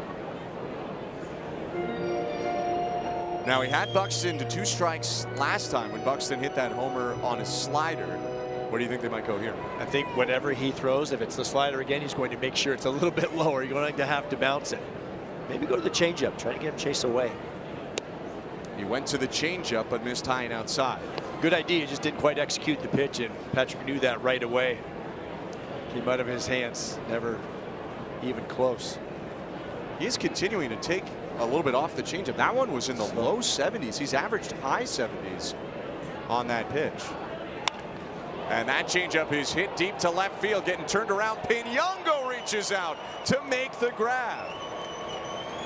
He started one way, went the other way, But all that matters is Yohendrick Pinango makes the play on what was a hard hit line drive. And it's a big play at this point in the ball game so that things don't slowly erupt here for this Twins offense. But Pinango in left field, you see initially turned to his left off the bat of this right-handed batter. It's going to hook. Turned to his left and recovered very quickly and just able to get that ball before it crashed the wall. Had to react quick. That was Byron Buxton's hardest hit ball of the year. Talked with Mark Budzinski a couple days ago, and they think there's some strides to be made in the route running and the reads, but he had told me that Pinango is all over that kind of work right now. They're spending a lot of extra time just hitting him fly balls and giving him opportunities to read them off the bat. Martin on the ground to shortstop. Jimenez goes the short way to second in time to get the runner out and end the inning. 5 innings of 2-run ball for Patrick Corbin. 6-2 Blue Jays going to the 6th.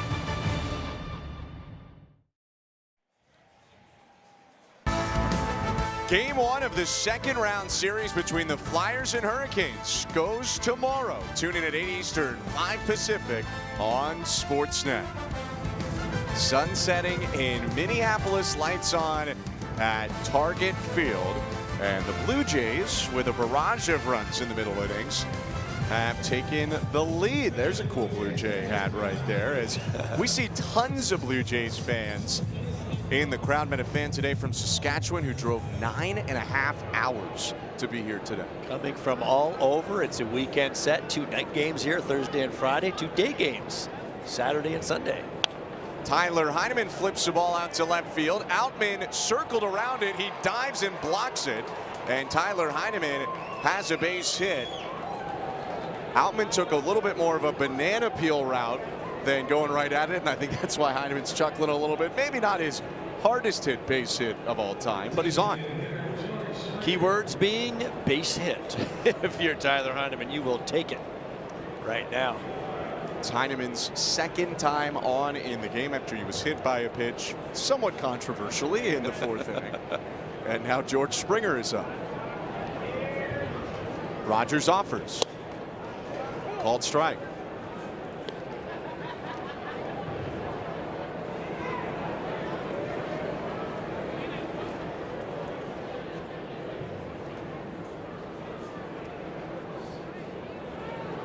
Rogers 0-1 to Springer.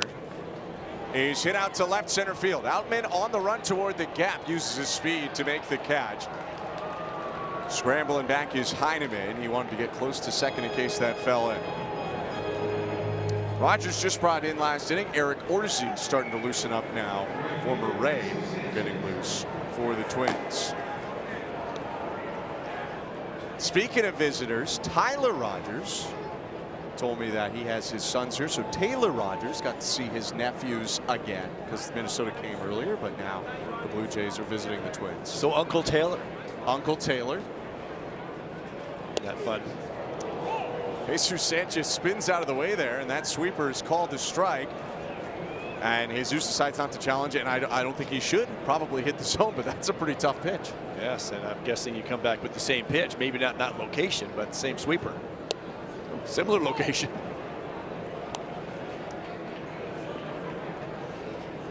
Well, we know Sanchez does not face lefties a lot. He won't start against lefties for the most part. Get the odd reliever here and there, but limited. He rolls over that one just past the mound. This could be trouble. Keishel gloves the throw to first low, but they're in time for the out. So a lot for Keishel to work around there. His pitcher Rogers reached for it. The base runner Heineman crossed in front of him. That's where you have to be careful as a base runner. You can't obstruct the fielder there or interfere with the fielder. And allow the second baseman to come and field the ball. That will be the last pitch thrown in this game by Taylor Rogers, who records 3 outs between the 5th and the 6th, but leaves with a runner in scoring position and 2 down. Eric Orsi coming in for the Twins. The Blue Jays look to add to their lead. We'll be back in a moment on Sportsnet.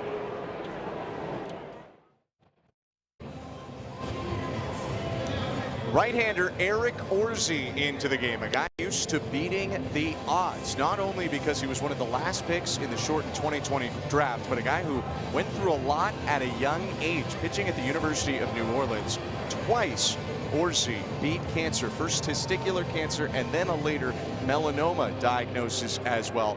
Battled through so much and has made a career for himself in the major leagues as well.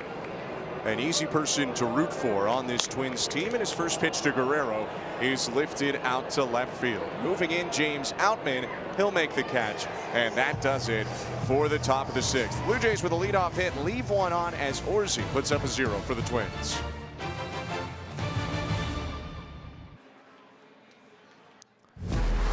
If you're a fan in Alberta, New Brunswick, Nova Scotia, or Ontario, this is your chance to win a jackpot projected to go over $2 million by May 13th, and already over $1 million now. With tickets as low as $10, get yours now at bluejays.com/50/50.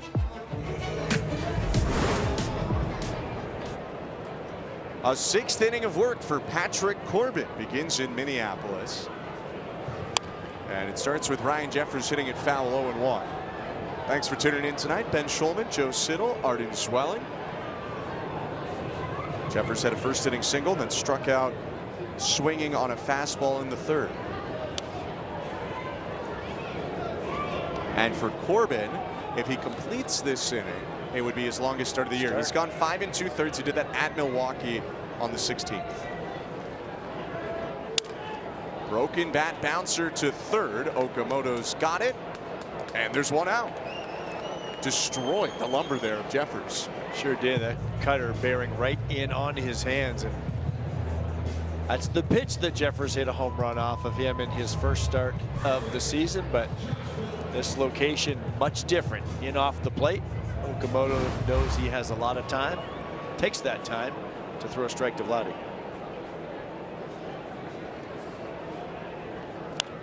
Josh Bell grounds it foul, 0-1. And you think, Joe, the cushion here is why they're pushing Corbin further than they have, at least in recent starts, the 4-run cushion? I think so, and he's kind of still looking good, feeling good. Why not try to get 3 more outs out of him? And if he can, that's just, those are the ways you can save an inning from your bullpen. And each little inning here and there continues to add up as you move throughout the course of the season. But this is what offense does. You can't do this if you've scored 1 or 2 runs, and those are the challenges they've had so many times. Line drive right side, base hit. Good swing there from Bell, getting down on the slider. He's on with 1 out. It's not like this is unfamiliar territory to Corbin overall. He actually debuted in the majors 14 years ago yesterday for the Diamondbacks against the Marlins. He's pitched deep into a lot of games in his career.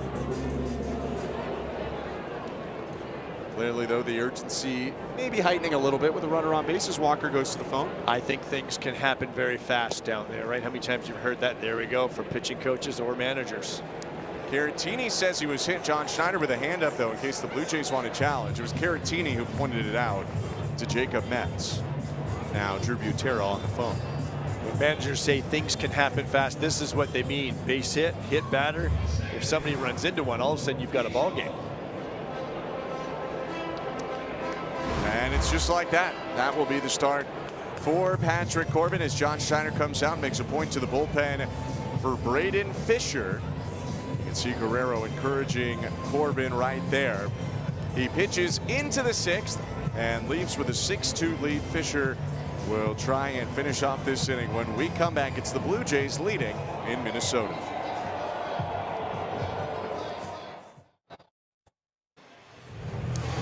You're watching Rogers Friday Night Blue Jays Baseball, presented by McCain. From Target Field in Minneapolis, Patrick Corbin just lifted from his start after 5 1/3. He'll leave with 2 runners on, a 6-2 Blue Jay lead, and now Braden Fisher in for his 16th game of the year. Fisher pitched on Wednesday against the Red Sox, came in relief of Eric Lauer and got a line drive double play off the bat of Wilson Contreras. Went on to get the win in that game. His pitch to Luke Keeschall is outside, ball 1. Starts him with a fastball, although that's really the 3rd most used pitch for Braden Fisher.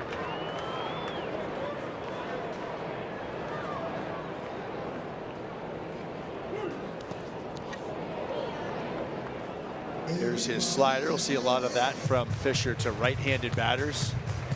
Both the slider and the curveball, two breaking pitches he'll use a lot against righties and lefties for that matter. But he started him off with the fastball just to keep Keyshaw honest. But got to work ahead out of that bullpen. At the knees for a strike, 2-1. Why do you think they like Braden Fisher in this spot? Well, I think with the spin, he's got two different breaking balls for a guy like Keyshaw. That's not a bad thing at all.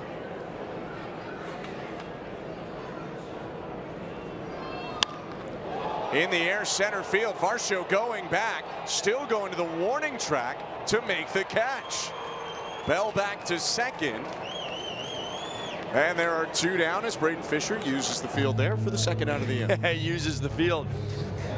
He's grateful that Keyshaw used the big part of the ballpark, close to 400 feet away from home plate, before Dalton Varsho could pull that in. Pretty good swing and a slider down in the zone. Let's see, 411. It's pretty deep out there. But if you're Fisher, all outs count the same, and now he's looking to get Royce Lewis and strand the threat. He is your leverage guy in this situation. He's done a nice job all season long, allowed just 3 earned runs in his 17 innings.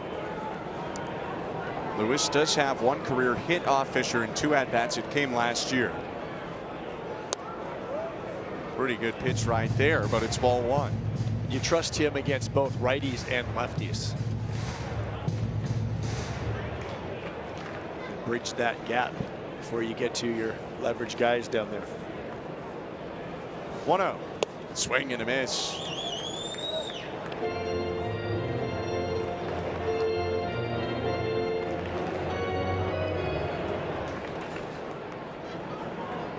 Lewis with a line out and a pop fly to second.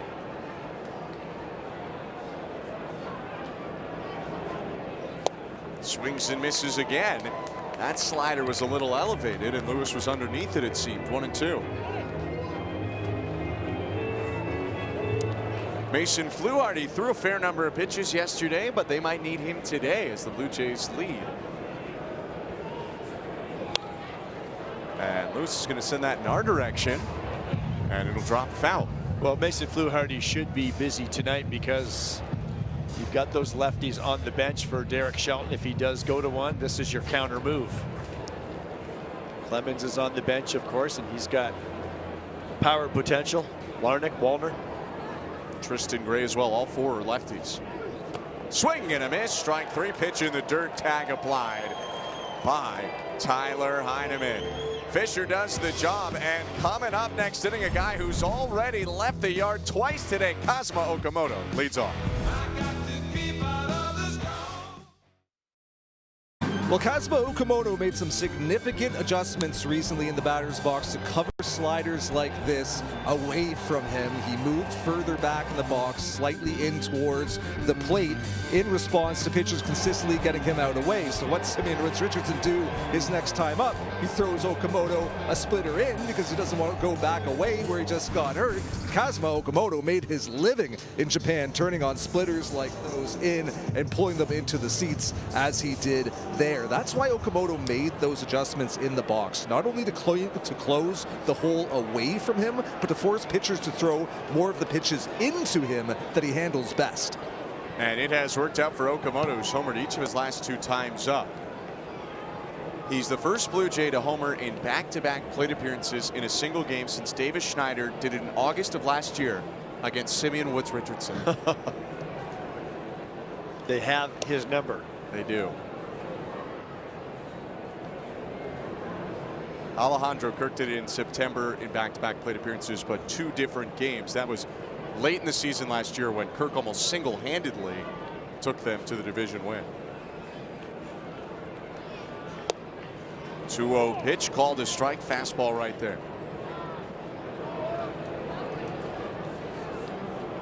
Maybe Okamoto timing just off right there. He just took a fastball unless he is just sitting on a breaker.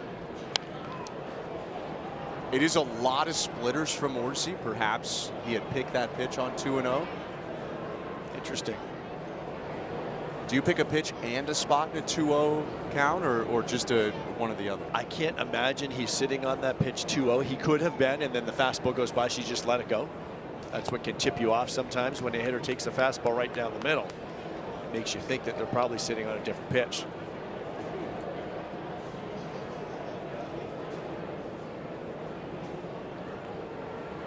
Orsi got the last out of the top of the 6th. Now it's 3-2. He's high ball 4. Have yourself a day, Kazuma Okamoto. He's on again.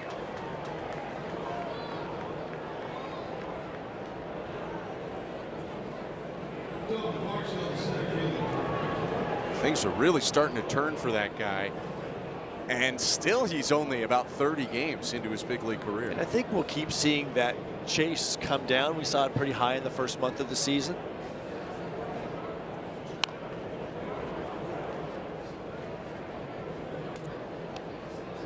Not only is there an adjustment, but a lot of these pitchers he had never seen before.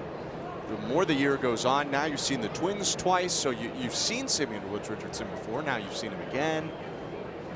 There's another example of a first pitch there to Varsho, kind of up and away, not even really a strike, but now you're 0-1 because you fouled it off. When we talk hitting with the hitting coaches or with John Schneider in his office, those are the pitches he's talking about. Now, foul ball is better than putting it in play weekly, but when you could have been 1-0 instead of 0-1, it changes the at-bat. Varsho hits it back foul. Another fastball up, and it's 1-2.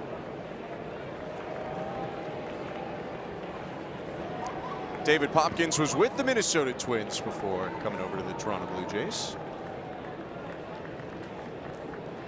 Can't imagine what it's like for him and his assistants, the staff. It's a daily basis. We're going over different things. Talking about the group as a whole, but also each individual. They're all separate. They're all different individual projects that have different things, characteristics about their swing that they're working on, their approach.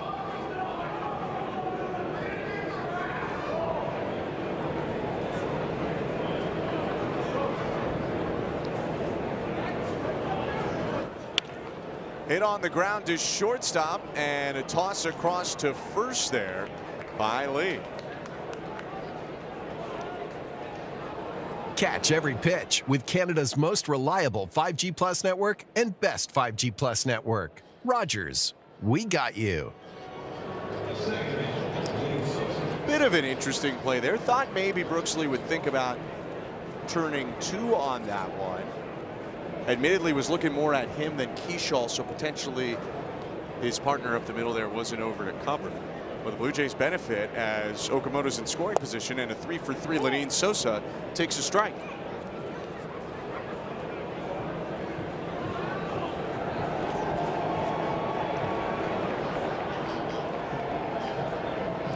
Sosa doubled to left, singled to left, and is singled to right as well.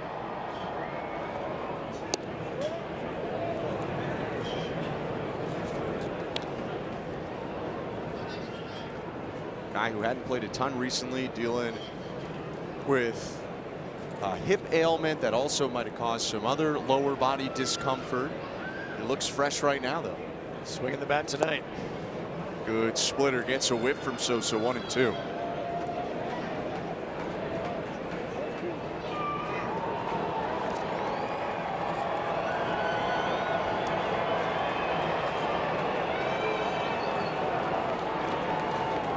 Sosa will ask for time. He's looking to drive in Okamoto, and at least initially there, Keishall, the second baseman, wasn't holding Okamoto too close to second base, so it might allow him to get aggressive here to try and score on a single.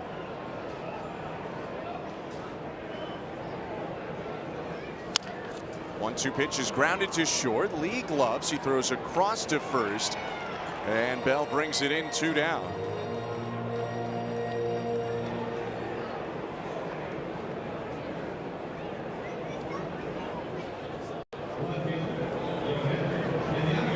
Get another look now at Yohendrick Pinyango, who has helped out the team in some way each time he's come up to the plate today. A couple of hits, including an RBI single, and he put it in play in the second. Didn't get an RBI, but it forced an error from Josh Bell. Got an opportunity for another RBI here against a new looking arm for him. First time you've seen Orsi. And he lifts it down the left field line, racing toward the corner. Outman, it's over his head, and it is foul. Manny Gonzalez making the foul signal. And the Blue Jays are going to take a look. You can review fair foul if it's beyond the base umps. And they will not challenge. That was close, though. Even James Outman, the outfielder, on his walk back, it's almost like he was looking back to where that ball landed. Youngo's trying to talk to that ball, keep it fair, but 6 inches, 3 inches, definitely foul, though. Close enough that the dirt sprayed onto the chalk, almost making it look like it hit the chalk as the ball dropped in. Doesn't get a lot closer than that. There's some of the power from Pinango, who's yet to have an extra base hit in the big leagues. And he'll ground this one up the middle into center. Coming around third base, Okamoto. He'll score without a throw. 2 RBI day for Yohendrick Pinango, who's also got 3 hits in the game. Contact skills on display once again, similar to his RBI single earlier, just using the middle of the field, runners in scoring position. You don't need to do much. Find a hole. That's exactly what he did up the middle.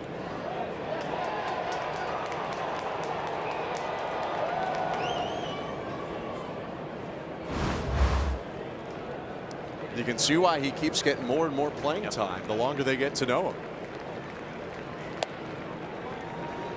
And I'm guessing Orsi came back with that fastball because maybe he thought he was a little bit late on that first one that he fouled down the left field line. Came back with another one, but he was right on time. All 3 of his hits tonight, he's either been behind in the count or been in a 2-strike count, and still gets off a big swing. Off the end of the bat foul, 1-1. Blue Jays looking ahead. Jeff Hoffman is starting to heat up. Or he's ready to go, pardon me. Extended inning here has allowed him the time to get ready, and it looks like he might be entering this game coming up in the bottom half.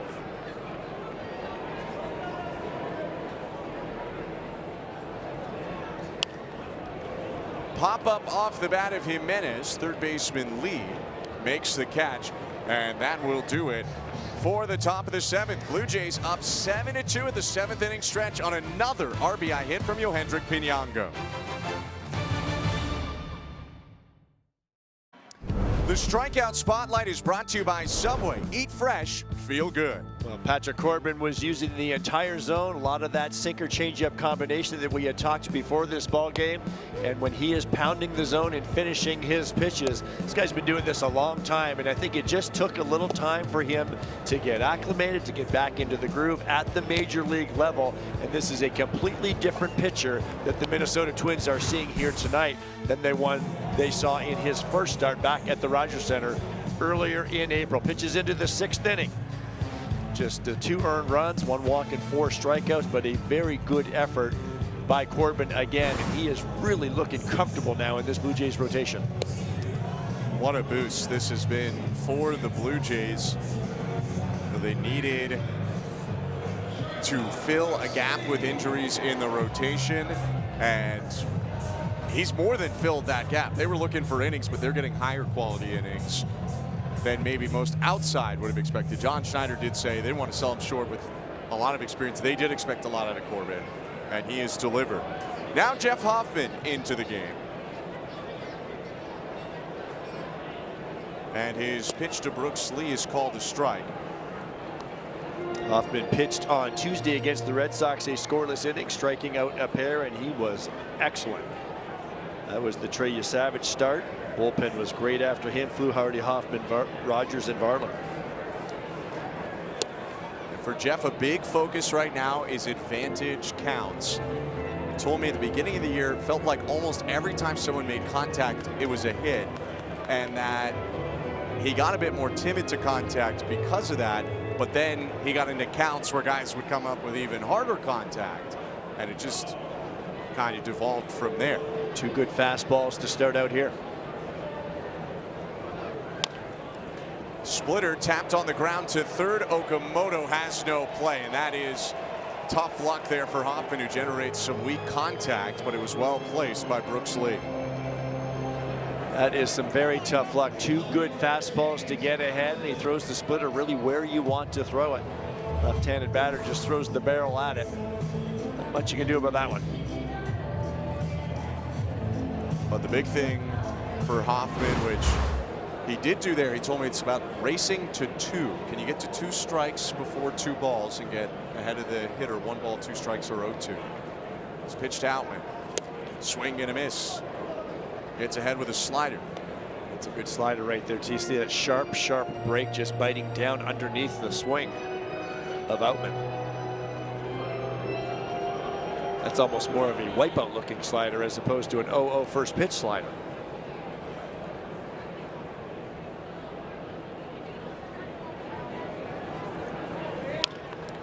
Splitter rolled over foul, and it's 0-2. Jeff will use all 3, the fastball, slider, and splitter, especially to these lefties, and that makes him very unpredictable. When the velocity is up, fastball is good. It really helps those secondary pitches. It's gone slider, splitter to Outman.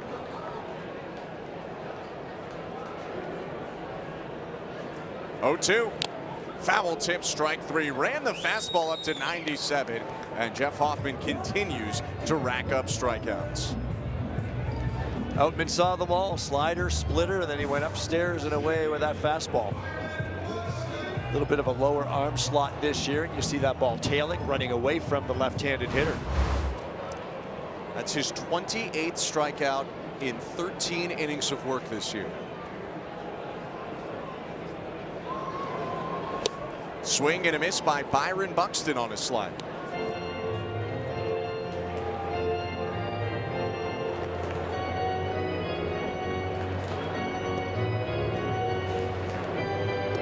Hoffman and Varland are moving into the Mason Miller neighborhood of swing and miss and striking guys out right now. And maybe Mason Miller still has the biggest house on the street, but they're getting into his range. This could be that sinker in. See the catcher set up inside. It might have been a four-seamer, but they will go inside on righties.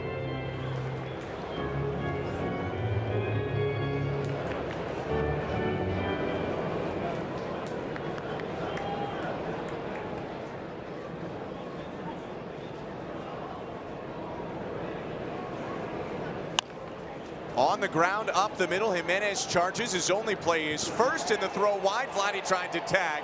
Safe is Buxton. Buxton's got a lot of speed, so right off the bat, that was going to be a close play, and Jimenez throwing from underneath threw it high. That's the second misfire in as many days from Jimenez. We saw that relay yesterday get past Ernie Clement at second base. He had to really come and get this ball with Buxton running.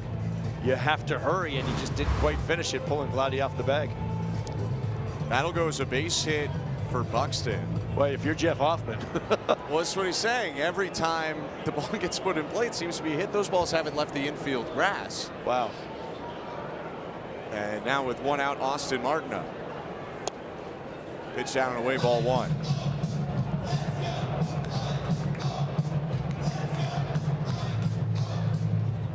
Well, John Schneider has to like what he is seeing from Hoffman here. The results, you don't have a whole lot of control over that baseball when it leaves your hands, but I'm sure Tyler Heineman is saying just keep doing what you're doing. Fastball for a strike.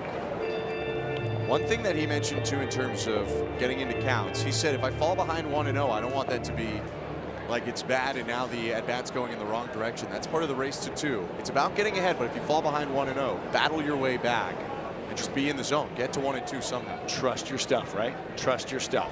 It's good. And he gets to 1-2 with a slider at the knees. But Martin will ask for a challenge. The pitch appeared to be there.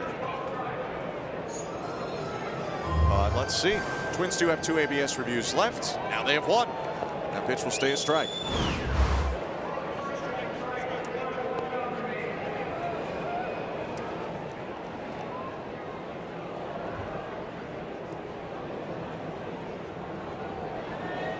You can see the challenges remaining now right beside the team names in the bottom right corner.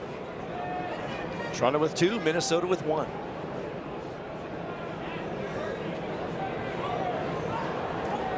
Runners on first and second. Lee on second. Buxton on first. Hoffman's 1-2. Is lined and down in left field. A base hit. Stop sign put up at third base for Brooks Lee. And there is a hard hit ball off the bat of Martin to load the bases. Boy, Martin really showing that short stroke. Did that earlier with the base hit to right center field. This ball coming in on him at 97, but he pulls the hands in and gets the barrel there.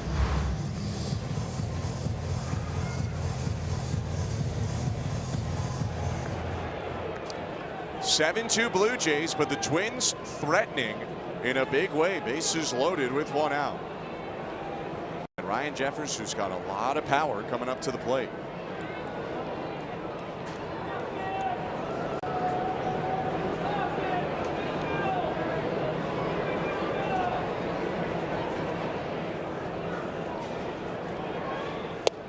First pitch, strike, 0-1.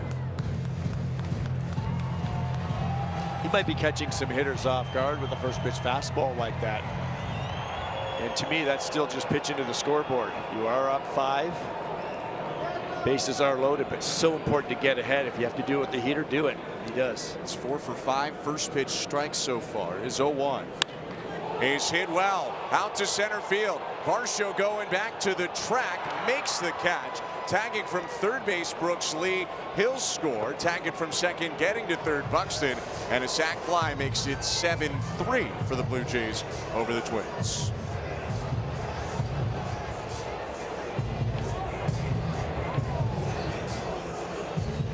Well, it's a good job by Jeffers driving that ball deep enough to score him. But I think Tyler Heineman right here said, hey, big guy, stay right here. Keep doing what you're doing. Got to play the scoreboard right now. Yeah, run comes in, but you do get an out here, and so an opportunity to pitch out of this inning as Mason Fluharty warms up.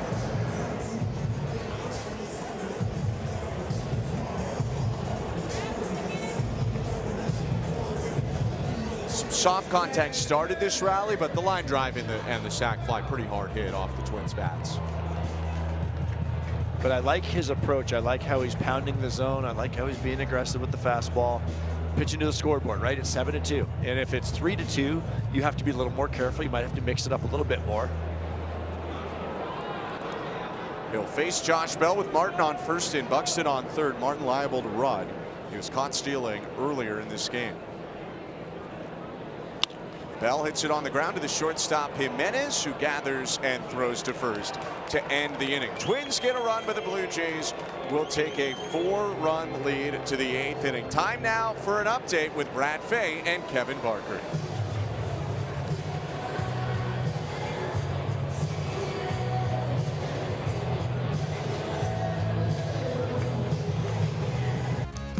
Joel Embiid and the Sixers have fought back from a 3-1 series deficit, and tomorrow night it's Game 7 in Boston. Sixers and Celtics, 7:30 Eastern, 4:30 Pacific on Sportsnet 1. Twins get a run to answer the Blue Jay run in the 7th, but a 4-run Blue Jays lead going to the 8th inning in Minneapolis, and Tyler Heineman will lead it off. Ben Schulman, Joe Siddall, Arden Zwelling on hand. Heineman's reached twice today, and he'll take low ball 1.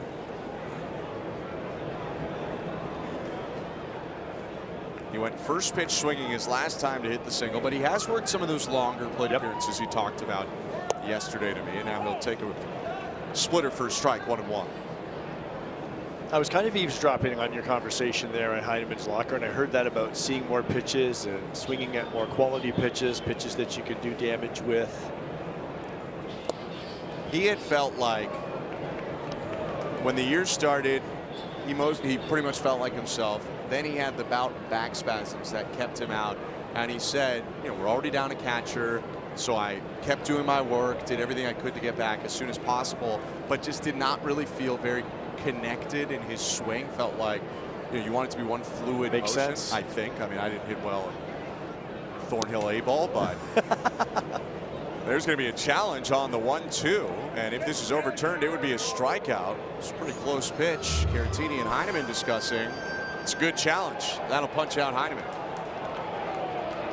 But Tyler just told me ever since he came back from the back spasms, he's been working to try to get back to a feeling where he can have competitive at-bats like he wants to. And it is hard because when your #1 catcher is out, you're used to being a backup catcher, and you might play one every 4 or 5 days. You've got time to get in the cage and do all these things, but now all of a sudden you're playing a couple in a row, three in a row, maybe 3 or 4. And there is so much work to be done for a catcher defensively. And that's in your pitch calling and getting to know your pitchers and your heat maps and strengths and weaknesses. So yes, you've got time, but you don't have the time that you're accustomed to as a backup. Springer with a liner, foul. Well, to add to it, if you're Tyler Heineman, you got to work on 2 swings. That's right. Switch hit. Although he did tell me he just simply does not have the time if he's starting to do both in a day. So if it's a righty starter, he'll work on the lefty swing that day. If it's a lefty starter, he'll work on the righty swing. He can get him more early work when he's not playing every single day. Or most days. So Springer takes down and away, ball 1. I think what Tyler does behind the plate cannot be understated. I mean, I'm not going to lie to you. I don't really care what he does offensively. I want him to keep doing what he's doing tonight, try to catch a winner when he's out there, because that's what he's pretty good at. Handling your starting pitcher, carrying it into the bullpen, and now handling the big guys at the back to try to close this thing out. Speaking of the bullpen, veteran journeyman Luis Garcia is up for Minnesota. And Tyler Rogers could potentially pitch in the same game that his brother did. Springer on the ground to short. Brooks Lee takes a bit of a high hop and lobs to first. 2 outs in the inning.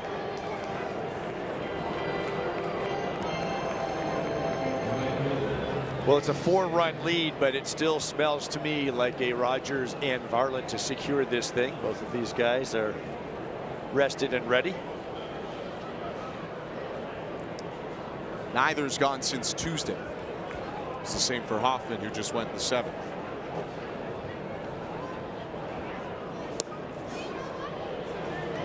Good splitter there from Orsi. Catching Sanchez out front. Did he feel something there? We know he's quite animated in his at-bats with the smiles, but that looked like maybe more of a wince as he was putting his hands on his waist. Keep a close eye on the next one for Jesus Sanchez.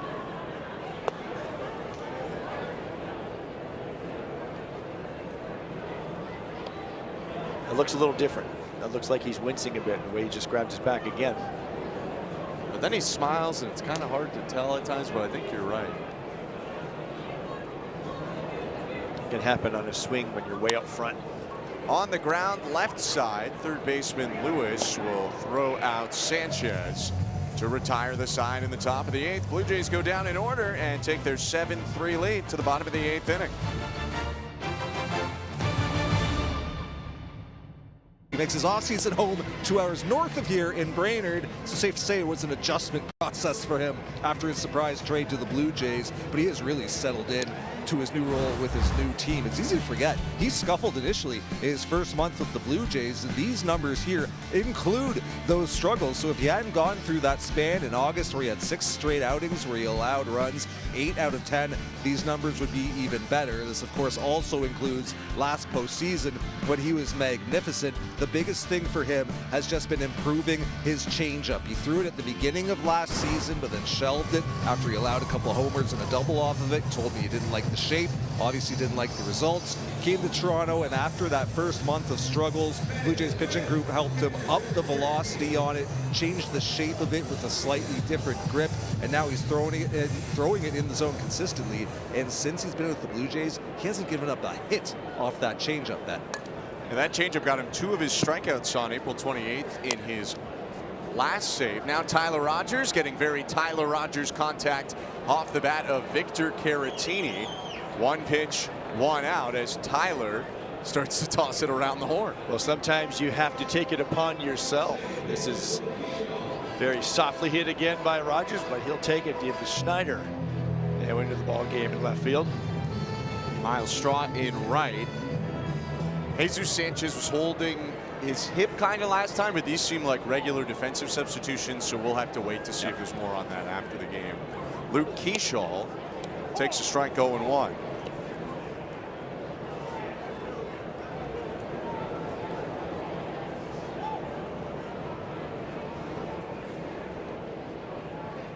Rogers 0-1. Called to strike 0-2. Tyler and Taylor have appeared in nearly 70 of the same games in their careers. A lot of that when they were teammates with the San Francisco Giants. Tyler told me that he thinks he and Taylor have thrown more catch with each other than any pair of humans in the history of the planet. I believe that one.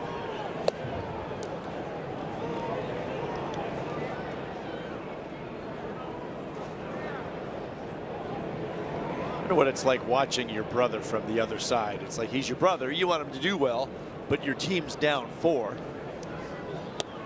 Swing and a miss, strike 3, and there are 2 down. I asked Tyler about this when the Twins were in town, and he said he kind of viewed it as a win-win situation. Either his team scores runs or his brother does well. There's not a bad outcome for him. He said, you know, he's with the Blue Jays. He wants the Blue Jays to do well, but he also wants his brother to do well. For sure. Maybe just more against other teams. 2 down, and the pitch hit foul by Royce Lewis, 0-1.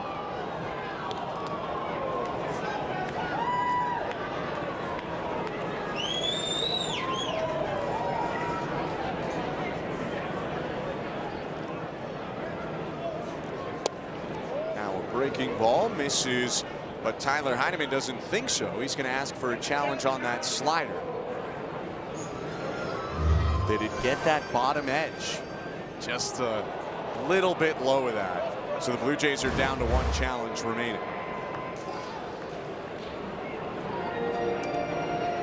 Take a shot, 8th inning. 0-2's a big difference to 1-1. Especially with the pitches from Rogers. Swing and a miss. And it's 1-2.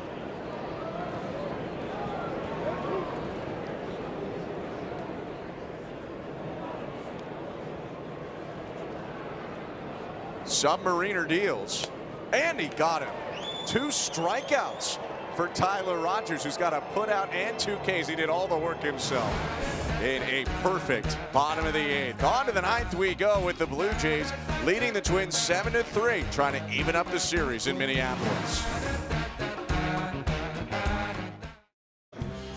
Celebrate the return of a longtime friend and mascot with the Retro Domer hat giveaway. On Wednesday, June 24th, fans can take home a vintage cap featuring Domer the Turtle, the Skydome mascot. Visit BlueJays.com/promotions for tickets.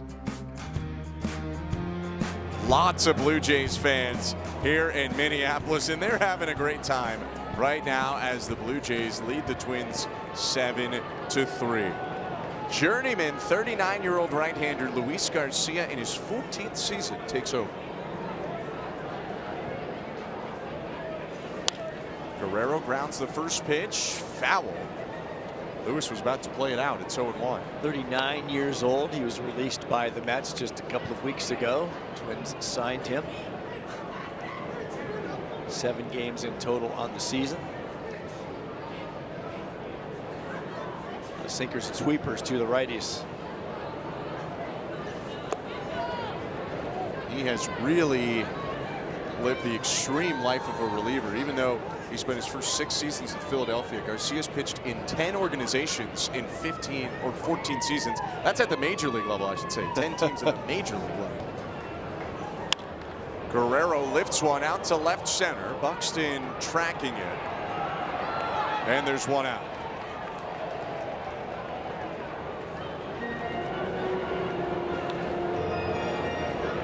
He's been a Philly, an Angel, a Ranger, a Cardinal, a Padre, an Angel again, a Red Sox, a Dodger, a National, an Angel again, a Met, and now a Twin. Can you rattle off who he has not played for? He is good at moving, I would imagine. What a career, though, to hang around that long. And there are relievers like this. They go Yeah, one place, they yeah. get dealt at a deadline, they're somewhere else, and then they hit free agency. 1-year deal here, 1-year deal there. Mercenary of sorts. Garcia's 1-0. Swing and a miss. Okamoto, who's been the difference maker for the Blue Jays today, 2 home runs, including a 2-run shot in the 5th.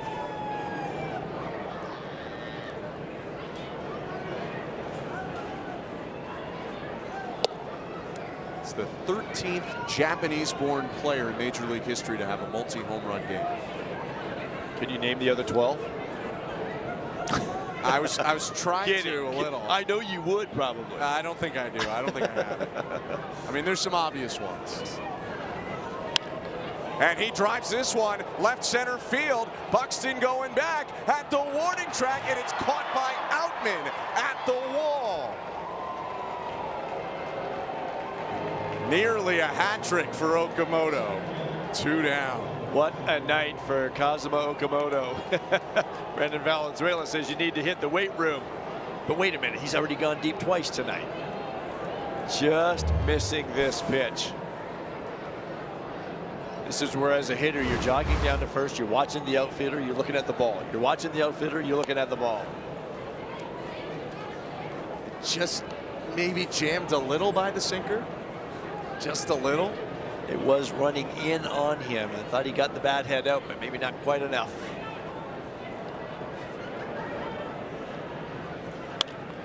Varsho on the ground left side. Lewis smothers it. And the top of the 9th is over. Blue Jays up 7-3, and Minnesota's own Louis Varland taking the hill next. He's looking to close out a Blue Jays win in Minneapolis.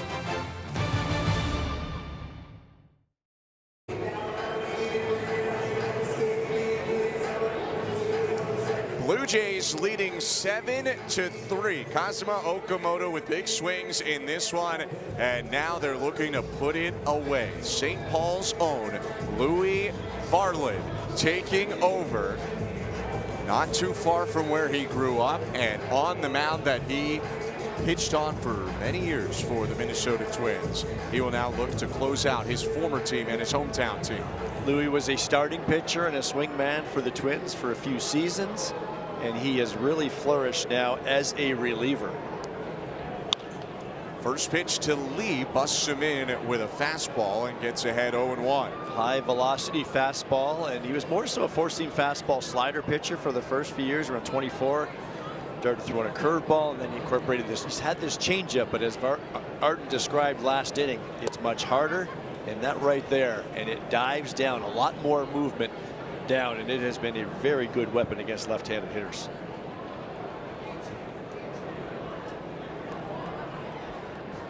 One, swing and a miss. There you see off speed from Louis Varland, changeup, which he punched out 2 batters on in his last save. He has really taken it to the next level early on this season.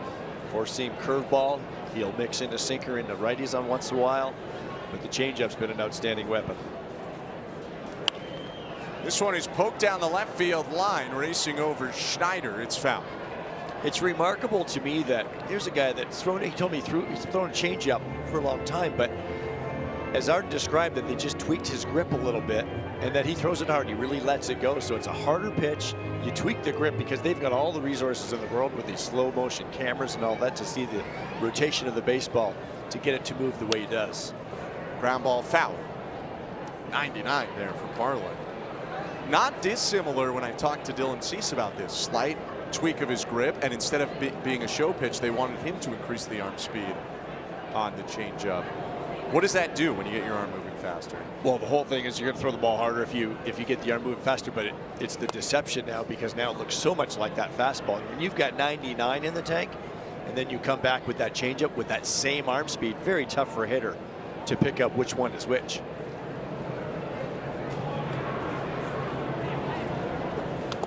Check swing on the 2-2. He did go pitch in the dirt, and Lee slips coming out of the box, so Heineman will tag him out.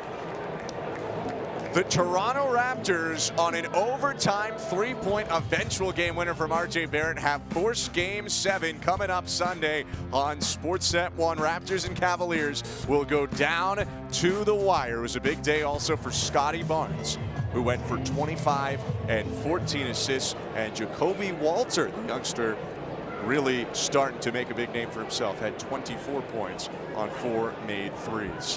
One out, the pitch to James Outman, wave and a miss, 0-1. And you get swings like that on a fastball when you watch the hitter before you swing at a curveball. As hard as Louis throws the curveball now, it's 87, 88 miles per hour. I mean, we could sit here and talk about his stuff the whole inning. He's a changed man. None of it's fun to hit against, it seems.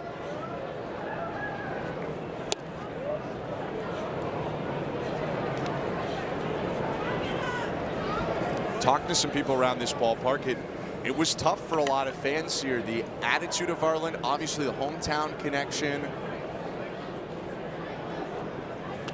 He really seemed to become a very popular Twin in his time. That pitch is going to be a ball after a no swing on appeal to Manny Gonzalez. Well, not only are you uprooted from the team that you're playing for, it's home. And you've got family to think about and how you navigate that. So I'm sure it's been a lot, but it sure sounds like Louis got a very nice landing spot. Loving his time in a Blue Jays uniform. Oh, yeah. Swing and a miss, 2-2. On his perspective, he told me as much as the hometown team, he'd just never been traded before. And that's a big shock to a player oftentimes. He was in a hotel room, actually, with a lot of other Twins near the deadline because it became quite obvious quickly that they were going to sell it. Guys were getting phone calls left and right. Didn't expect this name, though. No. With all the control left on his contract. It's funny. He was in that hotel room, but when I asked him if he thought he'd get traded, he said no, I didn't think so at all.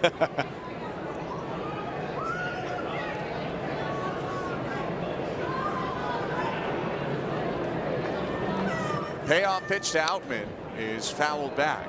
Outman gets to 99.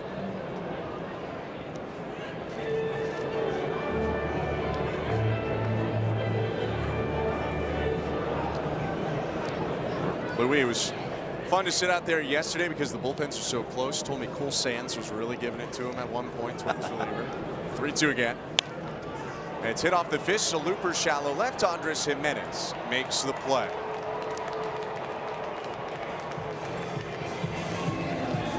Speaking of that Louis Varland trade, here's what the Blue Jays sent to the Twins.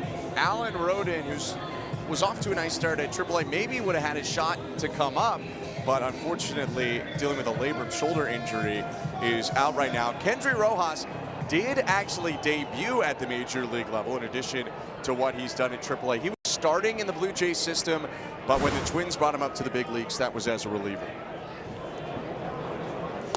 First pitch to Byron Buxton is down and away with a slider, ball one. And Rojas just 23 years old. He debuted with the Twins this season, so you never know. Those are the trades that you don't know how they're going to pan out, but I think it's safe to say already from the Blue Jays side, they're feeling pretty good. Rojas is now the number 10 prospect in the Twins system.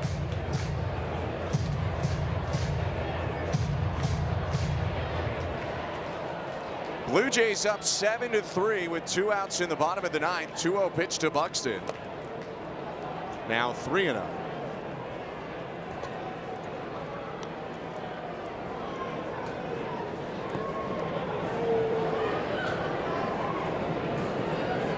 Louis might be reaching back in the tank a little further with Buxton at the plate. And he'll walk him on 4 pitches with 2 down. Coming up tomorrow, game 3 of this series, the Blue Jays and the Twins, and it will be Dylan Cease against lefty, the rookie Connor Prelet, going for the Twins. That game goes 1:30 Eastern, or coverage goes 1:30 Eastern, 10:30 Pacific. Runner on first with 2 outs, and the pitch to Austin Martin is called a strike at the knees. Connor Prelet making just his 3rd big league start. Loaded. The second one, he took a no-hitter into the 5th. Oof. Allowed a couple of runs over 5 innings to Seattle.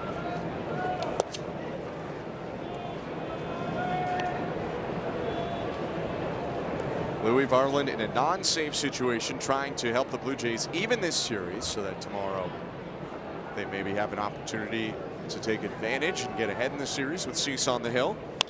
1-1 pitch is scorched to third off the glove of Okamoto and down in shallow left. Martin safe at first and Buxton on to second, and what has been quickly ruled a base hit.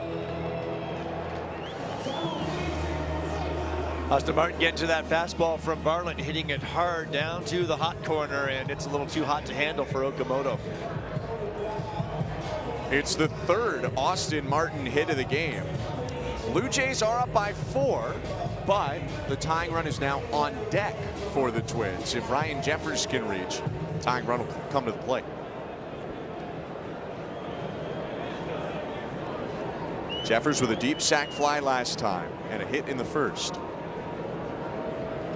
Austin Martin can get to a fastball. He has shown that tonight with that little short swing. I think maybe over the next couple of days they might have to show him some secondary pitches.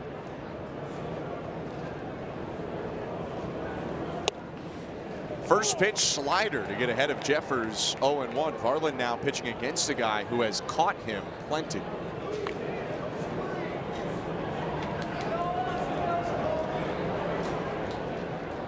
Here's 0-1. Low with a changeup. And he did go to 2 pitches right there to Jeffers that he probably wouldn't have thrown much to Jeffers as a battery last year when he was right in Cleveland. on right, changeup right there from Louis Varland. Love that pitch. It's not something we see. Fastball at the knees. Jeffers wants to challenge. It's a pretty good pitch from Varland. This is going to be close.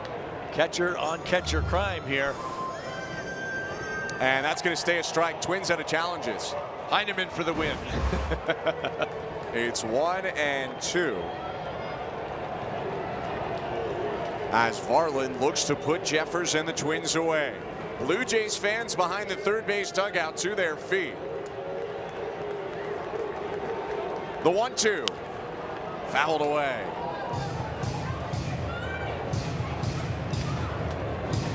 There's almost 3 whole sections of fans standing up in Blue Jays blue.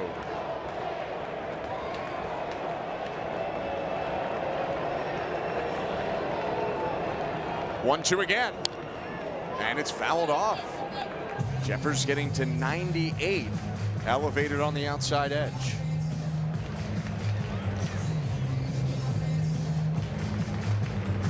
Hendrik Pinango had a big part to play today. See him there in the middle. Blue Jay rookie drove in 2 on 3 hits.